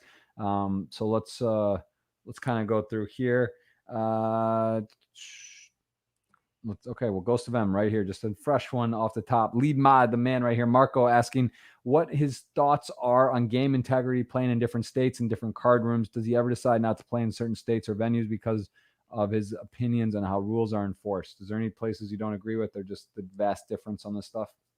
Um, I mean, so I've boycotted the Venetian for a long time, just because of Sheldon Adelson. But in terms of the actual poker rooms, as long as I feel safe there, and I think the dealers are doing a decent job, I'm usually pretty lenient with playing in those places if the games are good and the rake's not like terribly too high. But occasionally I'll go to a place and I'll feel like the security is lax. Like I don't feel comfortable walking out of the casino with X amount of dollars. So I won't go there. It happens from time to time. And I just had a thought too about traveling and you and your wife Olga. Mhm. What about kids? Is that on your horizon? Do you want to Yeah, have kids? That's definitely. a big. At some point there will definitely be kids. I mean, I'm definitely getting older right now. But I'm maybe within the next couple of years. Andrew and Christy are always also talking about that, and it would be really amazing if we had kids at the same time that they did. You know, so cousins could be together and things like that. So we go through things Yeah. at the same time. Because I like we love traveling together, and like if they have a kid but we don't, it kind of like it's not the right time. So if we could time it together, that'd be amazing. Yeah, it is cool. It's cool to have in within a year or two apart. It is a nice to have that sort of go through that process. It would change things obviously that in terms of what amount of poker just in general. It's a big change. So yeah, get your vlogs, get your travel, get your stuff in, and then see adjust because it's not just like Well, even the thought of it has already started to shift my mind into a more long-term vision oriented thing because for the longest time, I was just grinding, man. I was just grinding and trying to like find a little bit better games and make a little bit more money than I did before. But I was never saving. We were blowing it all on experiences. And I would say the last like year or two, especially since the vlog, I've been more focused on for the future. And I think it's partly knowing that we're going to have kids one day. I've heard this from other people. You probably shed some light on this if it's the same for you. Once you actually do have the kid, it even goes into more of an overdrive. Like, okay, this is for the future. We're going to do this. And it's all like future oriented. For sure. It is. It's different. And even now it's like you start realizing, and it's Bill Perkins, very close friend of mine, was on the podcast just now again about his book, Die With Zero. I think if you haven't checked it out or seen this, I would recommend it. I think you would really get a lot of value out of it, talking about these experiences and memories and stuff. But it's just one of those things where, now, for example, like I love playing poker and there's nothing more that I enjoy, like go play back in the day, 1-2, 2-5, go to casinos, travel around, sit and put a session. But like now I wouldn't even consider sitting down and playing a cash game randomly at a in this particular moment. Now in a few years, okay, different, but at this period of time where it's busy, your children, and it's like, all right, I'm going to do this or that. But it's just interesting because it's funny because like I love it so much, but like it's just like that's not really an option. Like I'm just not going to go drive and go play like 5 hours and play in a cash game for fun right now. Like it's like I want to,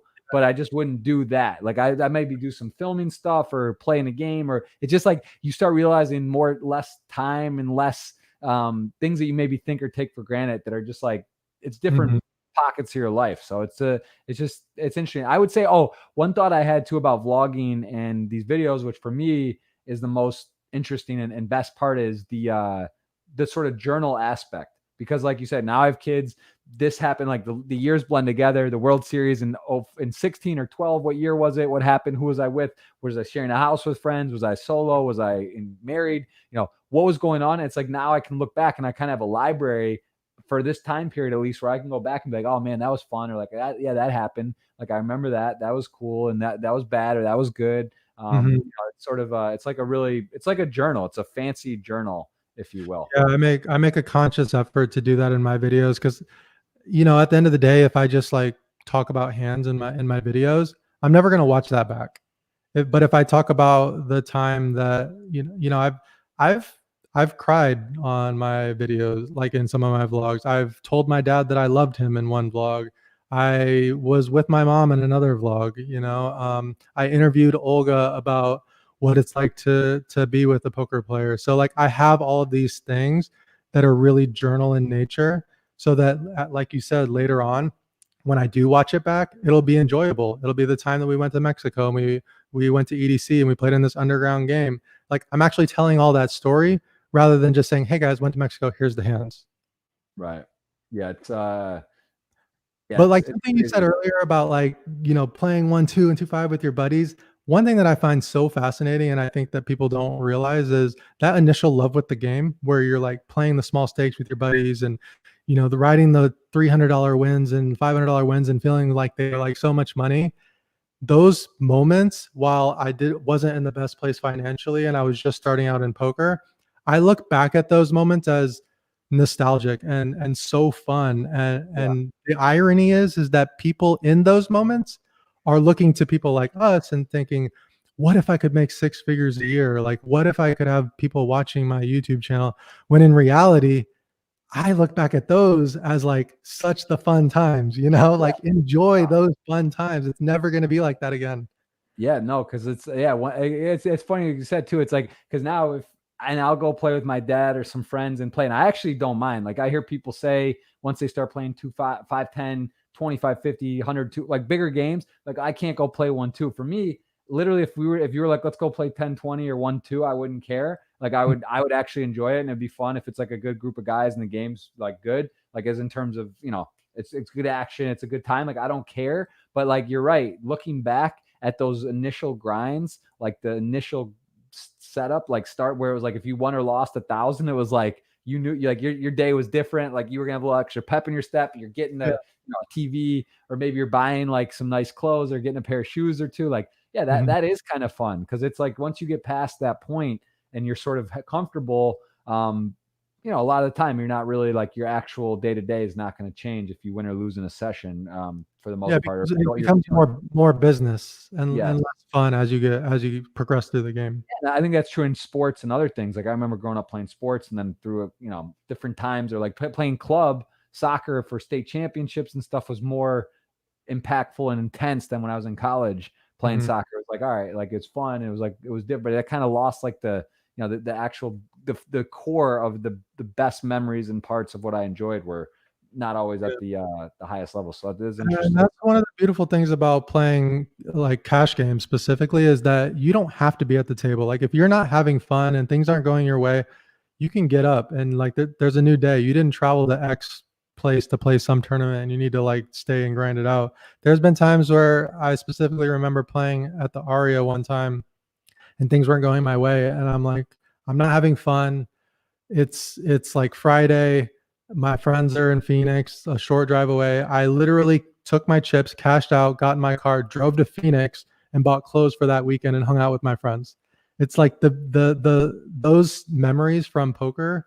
I can't do that now. I can't like, have a bad session at the poker table right now and just be like, hey Olga, I'm gonna drive to Phoenix. I'll be back in like a week after a weekend of partying. Like it's just different, as you get older the my life in poker has just evolved to be a more business like life. So for those of you that are starting out and really enjoying this grind, really struggling through this grind, but yeah, having the highs and lows, really cherish it because man, these are the times right now. Yeah, and to another point, like I just remember when I was 21, 22, 23, some of my best friends, they were playing poker. And in my head, I was like, in my mind, it's like, I'll get married at X, let's call it 35, 36. I'll have a kid around 40. Like that was sort of how I always just thought about it, at least when I was like 18, 19, 20, 21. And like I lived with Mike at the time, Michael Phelps, the swimmer. And, he loved poker, but he was super into training. I was out of college and I was like, in my head, I was like, oh, it'll be great. He's going to finish the Olympics. I'm like playing poker and I'm already starting to do some of these tours. I'm like, we'll go around the world. We'll just like travel the world and go to every poker stop for like a year or two. Next thing you know, he's engaged. I'm engaged. He has 3 kids. I have a kid. And listen, we still talk and hang out, but it's like, it's just, that's not the same. And the same thing, like you have a wife, I have a wife. Like, Yeah. it's not just like, oh, like, granted we have freedom or you can do what you want, but it's just like going and doing. And to Bill Perkins' point on the book and about these pockets, like you got to enjoy the steps, because like I wouldn't trade anything for the world for I have a 16-month-old son and my wife in this time. It's great. And it's the best, Yeah. but the other pockets are not there right now. And maybe in 5 years or 3 years, then you start doing like family vacations. But the Mhm. first year, 2, 3, it's tough. You're learning. Yeah. There's routine, the child. So it's like you're just not just doing whatever. And it's not even if like your wife lets you or wants you to. It's just like it's not really. I don't want to miss my son for a week, like growing and developing. I don't want to like. So it's just kind of like it's tricky, and it's just so powerful to to the point, be present and be maximize these times, because Mhm. your time is your time, and then new times come. Yeah. So yeah, I think that's just important, especially in poker. These pockets, like you said, it might not be you, but your friend may get married, your friend may have a serious girlfriend, your friend may have a kid, and now like that's not your guy anymore. You're not just like Yeah. doing whatever with them. Like now you're on a different program. You're single, and they're not, and you're this, and they're not, and it's like it's life is crazy, right? You just can't really It's plan. fleeting. Like to your point about 6 months. Anything over about 6 weeks, I think you could forget about it. You have to kind of be, liquid. And look at COVID happens. You got all these plans. You're going to travel this, and then boom, now the Yep. world shuts down. Like it's not about what happens, how you react, and stuff's constantly changing, and you got to be able to adapt. What about okay? So take some more questions here. What is your what we covered some of this, covered some similar. What about WSOP best place? Do you have a great deep run in the main event? Yeah, I've played, like I said, cash game player, but I would play the WSOP main event pretty much every year for the last 7 years. I took 1 year off, but I've played 7 times and I've cashed the main event 4 times. So I've had a pretty good track record in the main event. And my highest place is 385th, and it was for like 30 grand. Yeah, I remember. There it is, right Which there. I mean, you obviously are a tournament player, so you know this better than most people. Running deep in any big buy-in tournament, especially the WSOP main event, there's not really a feeling like that in poker.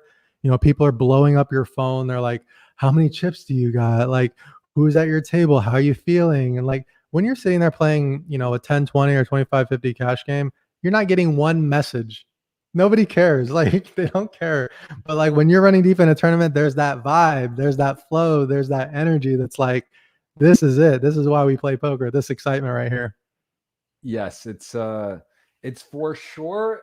It's one of those things that's hard to describe. Would you say you are more cash game based though? Which do you like more? Do you think like is it like on a if you could I don't know how to even calibrate it, but what would you say like to you? What do you enjoy more, cash game or tournament? Or give me a scenario and similar what you would comparable situationally. You know, is it like day 3 of a in the money deep in a tournament versus playing like the highest stakes cash game you ever played? Where's sort of the balance on where you would say that is?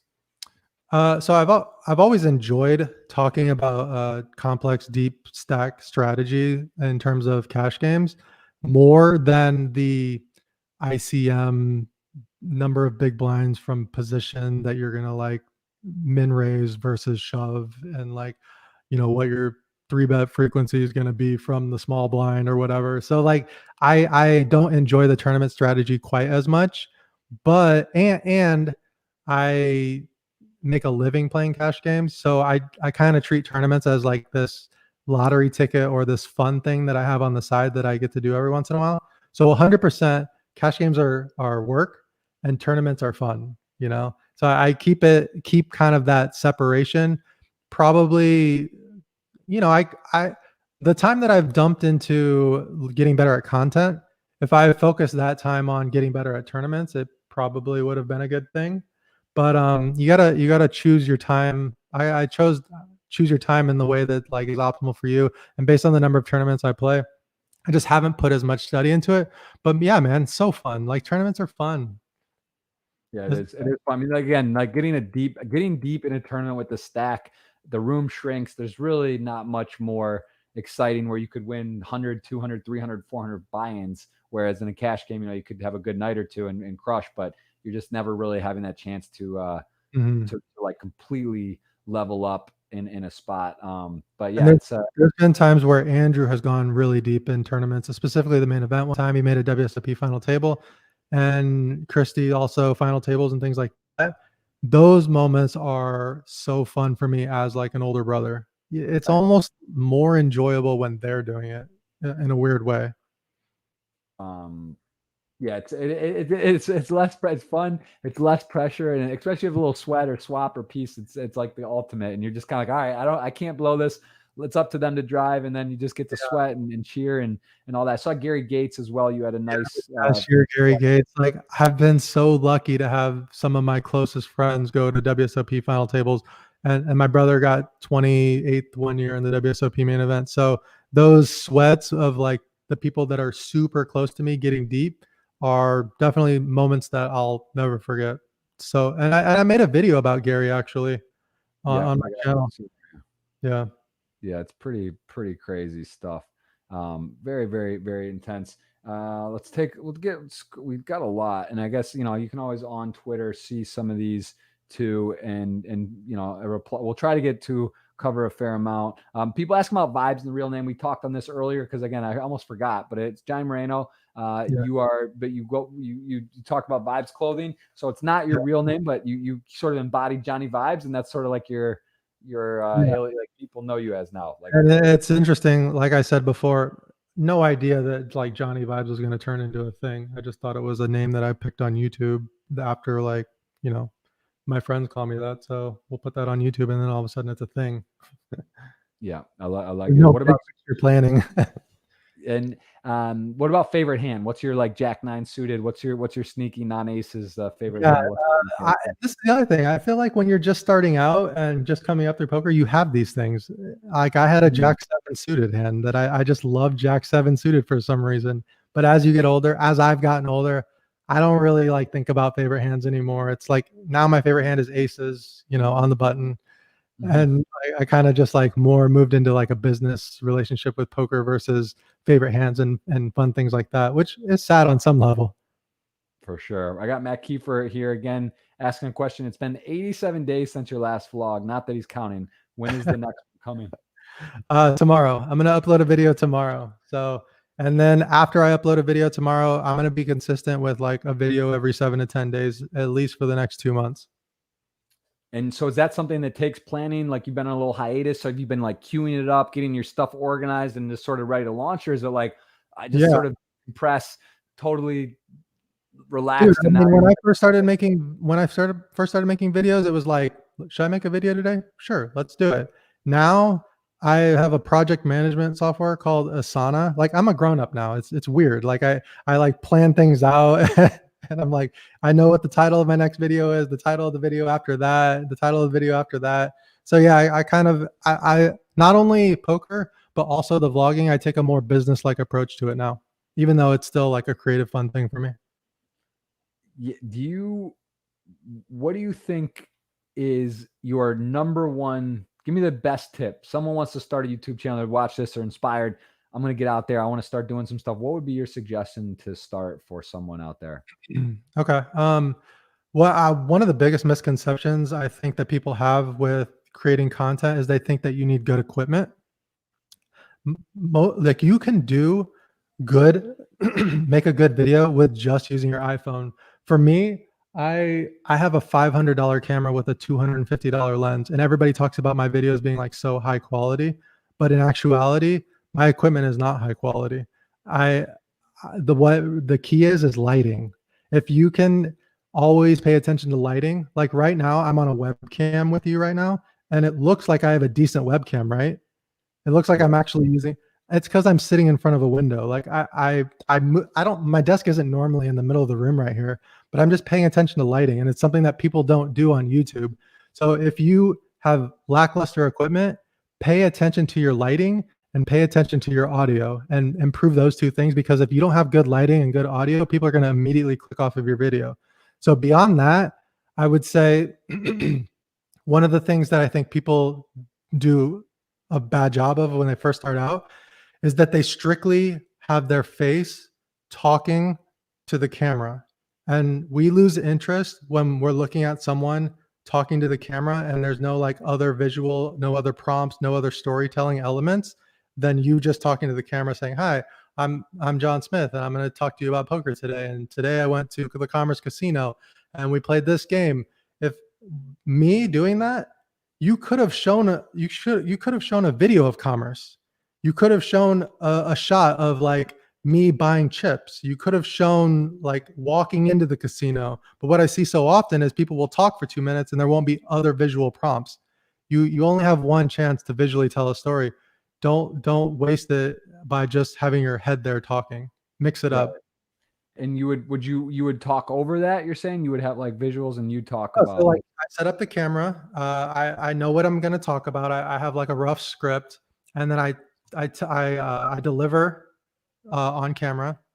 And then when I'm in the editing process, if I talk about something and I have a clip for it, I just drag that on top of that piece of me talking there, and I do that every like couple minutes, right. so that it's like a cohesive story. Makes a lot of sense. Yeah, it's fun. I mean, I don't actually do my editing. I think there's pluses and minuses to that. I think that would be, a whole nother obviously great skill and experience to do. It's also a bit frustrating to do a vlog, put it together, and then it's not exactly how, like, obviously the more you work with someone and they get to know your style and you can give feedback or say you definitely want stuff in. But I do respect a lot because I know how much time and effort that takes to do. But I think there's a lot of benefits to doing that way. And I think I don't know if Andrew still does that. One more pro tip for everyone. Yeah. So if people are going to watch your videos, they're going to do it because you are providing value for them in some way, because people don't just want to give you their time unless they feel like they're being returned with some value. And the way that I primarily give value is through education, through like actually talking about my thought process in hands. I'm not the funniest. I can't like come up with the best jokes. Some people like Ryan DePaulo, shout out to Ryan DePaulo. His value comes from how funny he is. Sure, he's gonna give you some like education too, but his primary value is education. So I'm sorry, entertainment. So through humor. So if you are like wondering why aren't people watching my videos, it's because either the production is so bad, the lighting, the microphones, the storytelling is boring, you're only using your face, or you're not giving them enough value. And if like if you can check all those 3 boxes, give them value, tell a good story through visuals, and have good audio and good lighting, Yeah. people will watch eventually. Give me your take on the Apostle situation. I know that was one of your video titles, and also I guess did you play with him on one of the sessions on one of these Yeah. live? And Yeah, I played with him one time. I actually was hesitant to weigh in on the Apostle thing because I think the poker communities were like really quick to cancel people, and I had felt the wrath of like unfair um, online bullying in my past, so I wanted to reserve judgment. So I actually waited about 3 to 5 days before like Joey started like doing all his videos and Doug was releasing videos, and then when I watched through all of their stuff and the stuff that Veronica was saying, it became clear to me that he was cheating in some way. Like there was not a yeah, shadow of doubt in my mind that he was cheating. So once I uh, took a measured, measured assessment of the situation, I had no problem with coming out and being like, I think that he cheated, and posting a video that I thought that he cheated. I just didn't want to rush to judgment, but yeah, I don't think in poker there's a couple things that are just you deserve to be canceled instantly. One of them is cheating. And so like he has no sympathy from me. yeah, it's tough. The actual the results are, I guess I kind of heard were in, or they couldn't really figure it out, or the case was sort of dismissed, or some settlement. I don't know exactly, but it's a bit disappointing. It feels like kind of a bad, just in terms of content as well. For us, it's like it's a bit tricky, right? You're like basically saying this guy essentially cheated. Everyone sort of realizes that, and then you're almost just like, well, nothing can be done, or based on where it's at in California, or however, it's a bizarre situation for sure. The whole story is a little bit disappointing. What is your take on live games? Like, how do you feel? Do you feel in the vlogs people play differently? One, but two, when you're on like live at the bike, or this, these other televised streams, how do you sort of adapt? Because there is definitely something there, right? People are not playing exactly how they would in another game. There's also the fact that you get to see. Maybe do you feel people fold more because like they know they get to see it, they don't have to like turn it over? Like what adjustments do you make when you're playing live or in a vlog? Yeah, Or there's a live definitely stream? there's definitely adjustments to be made. So one of the things that people don't realize is that I play I've played a lot of live poker even after I was making vlogs. So if you were playing poker with me on a daily basis, the likelihood of me making a video about that hand or making even a vlog about that session was so low. I was like making a video maybe 1 out of every 8 sessions.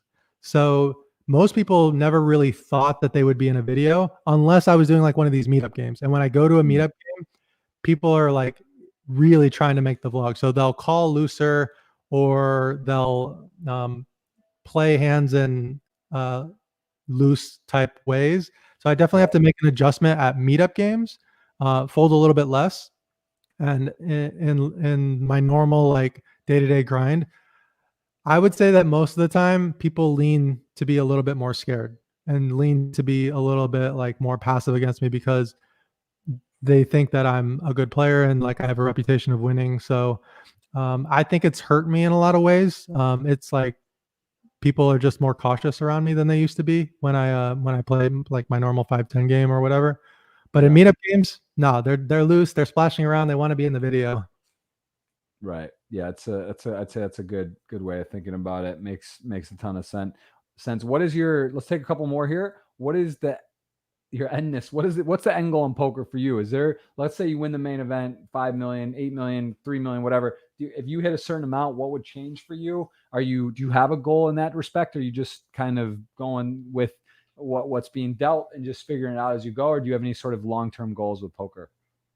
Um, oh, this is tough. I mean, I always see myself playing poker in some capacity, just because I love the game. But like we talked about earlier, I would love it if I got to the point where I was purely a recreational player, just not really relying on poker as like an income. Like that's the goal.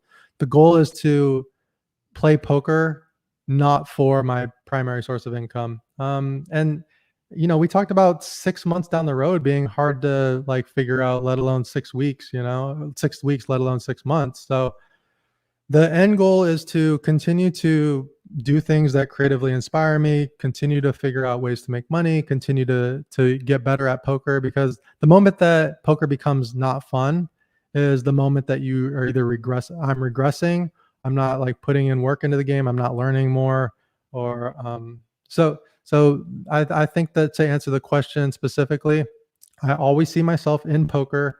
I just want the end game to be in a more recreational type way.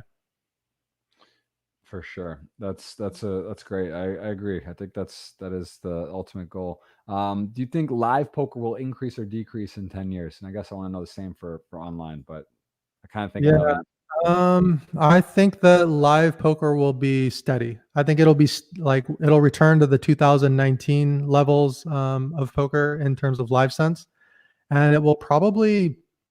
I mean, I think that people are starting to realize like the content game, like things like Andrew and the numbers that Andrew and Brad are putting up, that the game like can still grow. Like people can still be introduced to the game. I mean, there's been so many times where I've been at a meetup game and people have come up to me and said, "This is actually the first time that I've ever played in a casino, but I wanted to come play at your meetup game because I watch your videos and I really enjoy the content." So I know for a fact that like new people are being introduced to the game, and I only expect social media influence to continue to grow. So I think that live poker will stay the same, if not grow, as it was in 2019. Online, I'm a little bit worried. In one respect, online is always growing. Like people are always moving online. They're doing DoorDash instead of like going to the actual restaurant to get their food. Like it's just that's the way that life works. What worries me is what I talked about before with the technology and like having the operator stay step ahead of the technology. Yeah, it's true. What about sports? Do you think do you bet sports? Do you watch a lot of sports? Dude, I am so like I'm so responsible. Like I don't gamble on things that I don't feel like I have an edge on, which is like one of the reasons why I don't play all the tournaments. But I will say, this past Super Bowl, I was with Max Steinberg and Danny, and I followed them around Vegas. It's like another creative project that I'm working on. I followed them around Vegas while they play $75,000 in Super Bowl prop bets, and they're using this like simulation tool that they own called SaberSim. And my job is to tell the story of them making these bets, and as like a fee, they gave me a piece of their action, and I don't want to spoil it, but they want a bunch of money. So it kind of like woke me up, like maybe I could like start to go down this road, because I absolutely love sports. I love being a spectator of sports. I know a ton about NFL. I played football when I was younger, on like a semi-pro kind of level. So the to like get dabble in that and like learn more and go down that road, I think I'm gonna start doing that this upcoming season, and at least learning more about it and start throwing out some sports bets and try my hat at it. Right. And what would be, do you find yourself ever in a tough spot with poker? Take one more after this, just to give us some perspective, because it's a bit, it's poker's a little unclear how people view it. It's skill, luck, is it gambling? When you're promoting, you realize you are, and myself is in that, and all the other people we've mentioned, there's in that when you're producing content, you're basically promoting the game. It's a game you enjoy, game you believe is beneficial in general, right? It's skill game, it's profitable for you. Like, do you ever worry about promoting gaming, gambling, people that are going to maybe try that shouldn't and do it? Like, what's your kind of take or talk stance on people, and to let them know that, hey, like, poker is not for everyone. It's a skill game. It's a passion game. You can do it as a hobby, and just be careful. Like, where do you kind of draw the line, or be to sort of as a disclaimer to people that you got to be careful, responsible? How do you sort of approach that? Yeah, that is, I mean, I've battled with that internal conversation for a long time, and I think it was more of an argument. It was more of a conversation within myself when I was playing smaller stakes, because Right. you would see people playing like 2-5 or 1-2 that shouldn't be playing. You Right. can just tell based on the way that they carry themselves that money should not be on the table. But you run into that less at the higher stakes. So like if you're playing like 5, 10, 10, 20, oftentimes I'm playing with, doctors, lawyers, retirees. So I didn't face that conversation very much in the last 5 years, but now it's resurfaced with me creating content and promoting the game.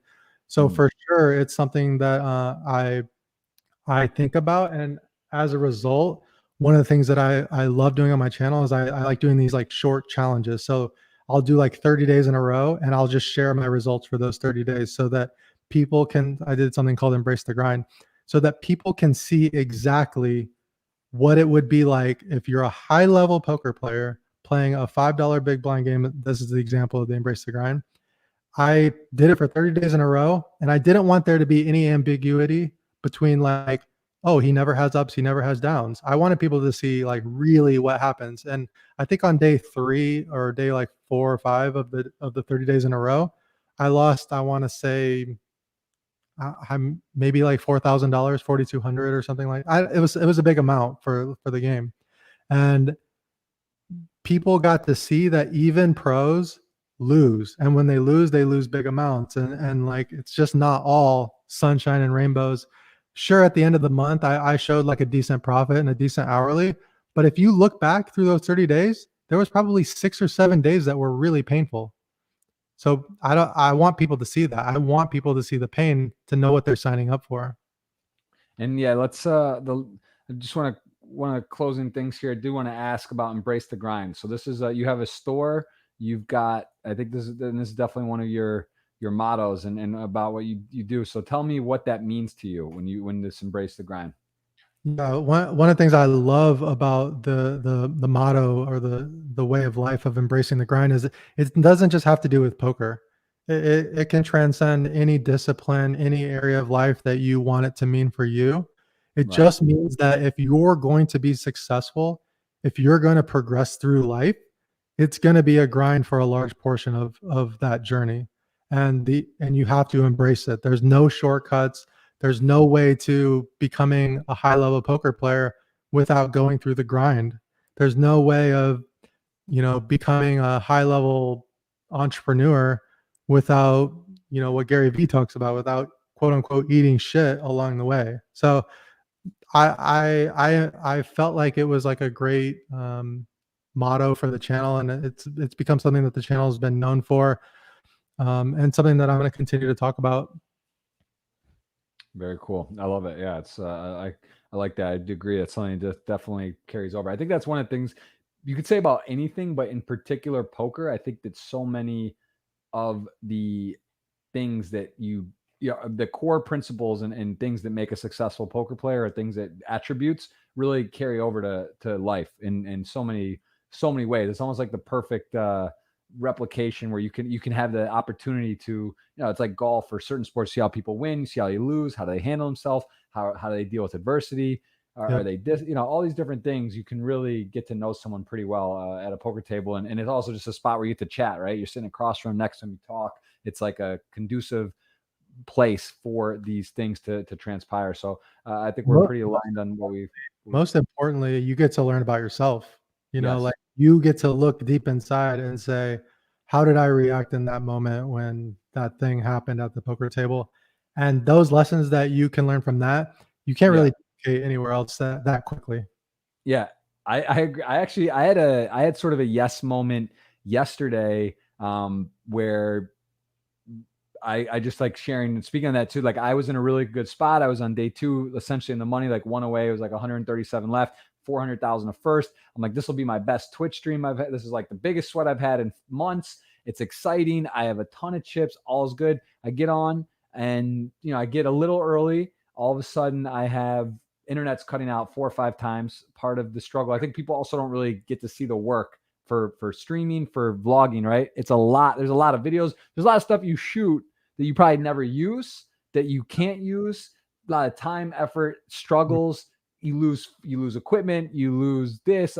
Your battery's dead in an opportune moment. Like Yep. all these things that you could never really, that like you just don't know. And someone just looks at the vlog. It's easy to click a thumbs up or down or give you feedback, but it's just there's a lot of behind the scenes things that you have to deal with. So like I'll just say yesterday, Sorry to go on a tangent here, but my internet cuts like 4 or 5 times. Not only am I not allowed, like not on Twitch, I'm blinding out of this tournament at this point. I'm on super tilt. I come back on after 20 minutes. It goes down from like 120 left to 105.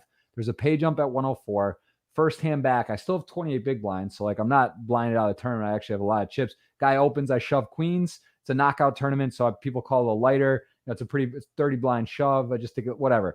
I shove, he has ace king, and I'm out. So I literally went from like not being live at all. I was live for like 8 minutes total, for like 50 minutes in, played a few hands, didn't win one pot, should have like an epic stream and all the excitement. I'm doing all the social, the build up, all the stuff, and then I'm just out. And I don't even, it's just like, it's just lose a flip. I don't get to play a hand. Who knows what hands I lost while I was not there. I probably had aces. I would have hit a set, who knows? I could have been chip leader. And then I watched like Ryan Reese at another table. I had like 900K to start the day. He had 100, like 8 blinds, wins a flip, wins another flip. Now he's at the final table. There's 100 left. He had like no chips. He was out of the turn. It's just crazy. But then, so the point of all this rant is I was ticked. I'm talking to my team. I'm sending messages. I'm tilting a bit. Like, this is so F. Like, what the hell? Why does nothing work? Why am I technologically correct? All this stuff. And then I sat back, and after it was all done, I looked at myself and I said, you know what? I came on about 15 minutes before this thing started. I saw the internet was weird. I could have tried some stuff. I could have like done stuff. Really, I could have been earlier that day. I would have noticed this problem was happening an hour before I went live. I could have troubleshot some things. I could have done some other testing. I could have been more prepared. I could have not done this. I could, you know what I'm saying? So it's like when you start looking at results and situations, most of the time you can be the one to blame. You can have done something differently, or you can just take something positive and realize it's not about what happens, how you react. And I think if you look at your sessions, there's times where you've lost money.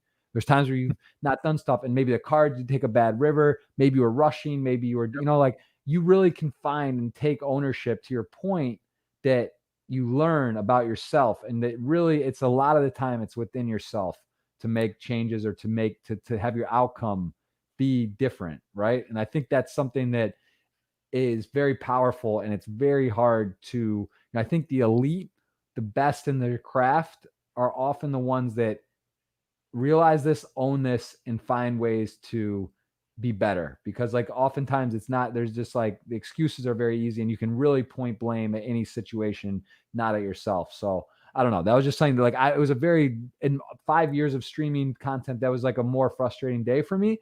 But like looking at it's also, how does that inspire? Like I felt inspired, like I felt like, man, like that. It sucks. This is terrible, but I'm going to be better next time. I'm going to do this differently. I'm not going to waste this opportunity. I'm going to make sure that I am fully prepared. And I would just wonder, maybe on the closing note, do you have any experiences similar, or some bad thing that happened with streaming or content or videos that happened that you learned and then benefited from moving forward? Off of my rant, I'll let you close with something there. Well, no, you need to clip that rant out, because that is like going to be perfect for a clip to share with people. When you're struggling in poker, don't be a victim, and think about what are the things that you have in control, and what are the things that you can do to become a better poker player. And that mindset, just like you said, that mindset is what separates the great players from the players that think that they're a victim to the deck. So you need to clip that out, Jeff, just for a reminder for you. But for myself, trying to think of anything that comes to the top of my head. But when I really sit back and think about like all of the twists and turns, and all the times where I was like, I feel like I needed to win that flip, or the time that, I didn't get, that opportunity with that poker operator or whatever, I feel like it's always led me to something bigger and better. And if something didn't go my way, it's just a reminder to work harder and to continue to grow. And I mean, even the relationship that I was in prior to my wife, Olga, I thought I was going to get married to her. And I thought that was like, she was the one and everything. And when we broke up and it was over, I thought it was the worst possible outcome that could ever imagine. Like I was distraught for a long time. But when I zoom out and look back at things, Olga is so much a better life partner for me than that person ever could have been. And it took me going through something that I thought was terrible in the moment, stepping back. How was I in this relationship to cause what happened? How am I not going to be that way in the future? It led me to something bigger, something better.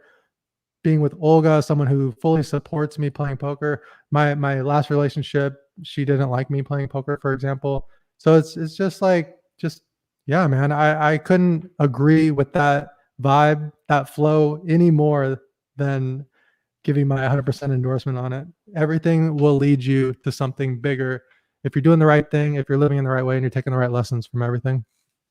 Absolutely. I for sure. And last question is I want to take again from Ghost of M Marco here because he helps with YouTube clips, edits, and highlights for my channel, and he's very much into this facet of the game.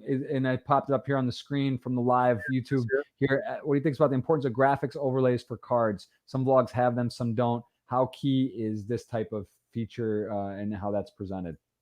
This goes back to what I was talking about earlier in the show. You definitely want to do things visually that help tell a better story, right? So if putting cards on the screen is going to enhance the visual of the storytelling, then you should do it. And I think that cards, it doesn't necessarily have to be a fancy graphic, but as long as the card is on the screen, it helps facilitate a better story of what happened in the hand. So I think it's vital. And the people that don't use any sort of visual aids, their storytelling is going to suffer as a result. Absolutely. It doesn't need to be fancy though. It definitely doesn't need to be fancy.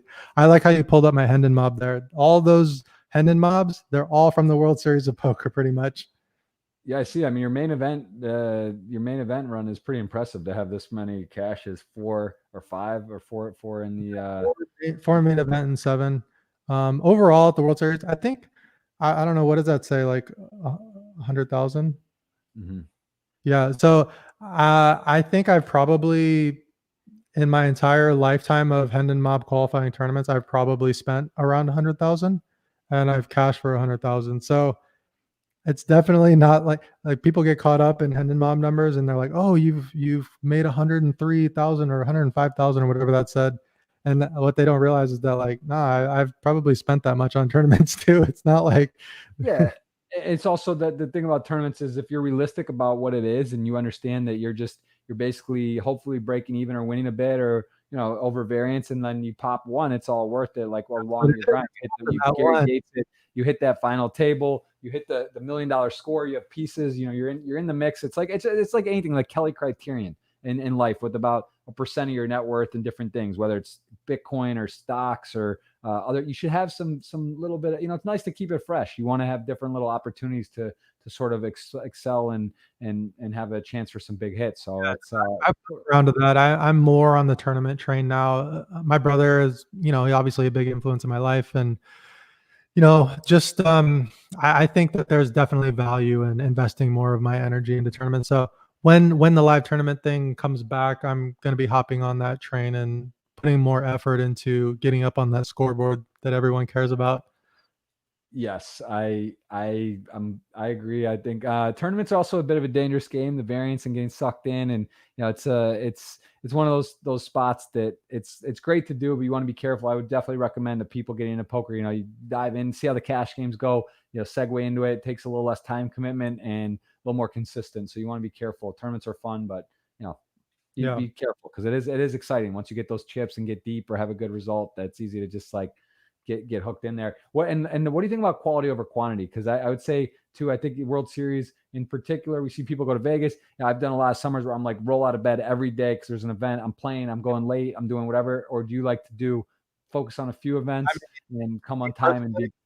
I think in terms of, like, that's my motto, quality over quantity. And that's the reason why I pretty much exclusively play the WSOP events during the summer. It's because I can go there for relatively cheap.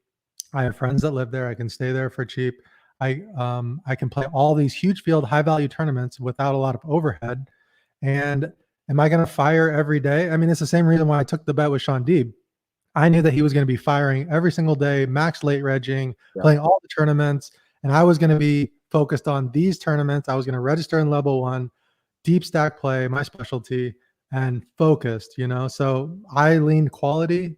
He he leaned quantity, but that probably makes sense for him. You know, he's an amazing tournament player, so that makes sense. For me Yeah, personally, I got to go for the quality over the quantity. and just to put that in perspective, you could put this in anything. I think you're talking about basically the player of the World Series, right? He's won it, or he's runner up, or he's basically the most results and whatever, and guy you're challenging. But it's like similar. Antonio Esfandiari and Kevin Hart, they boxed.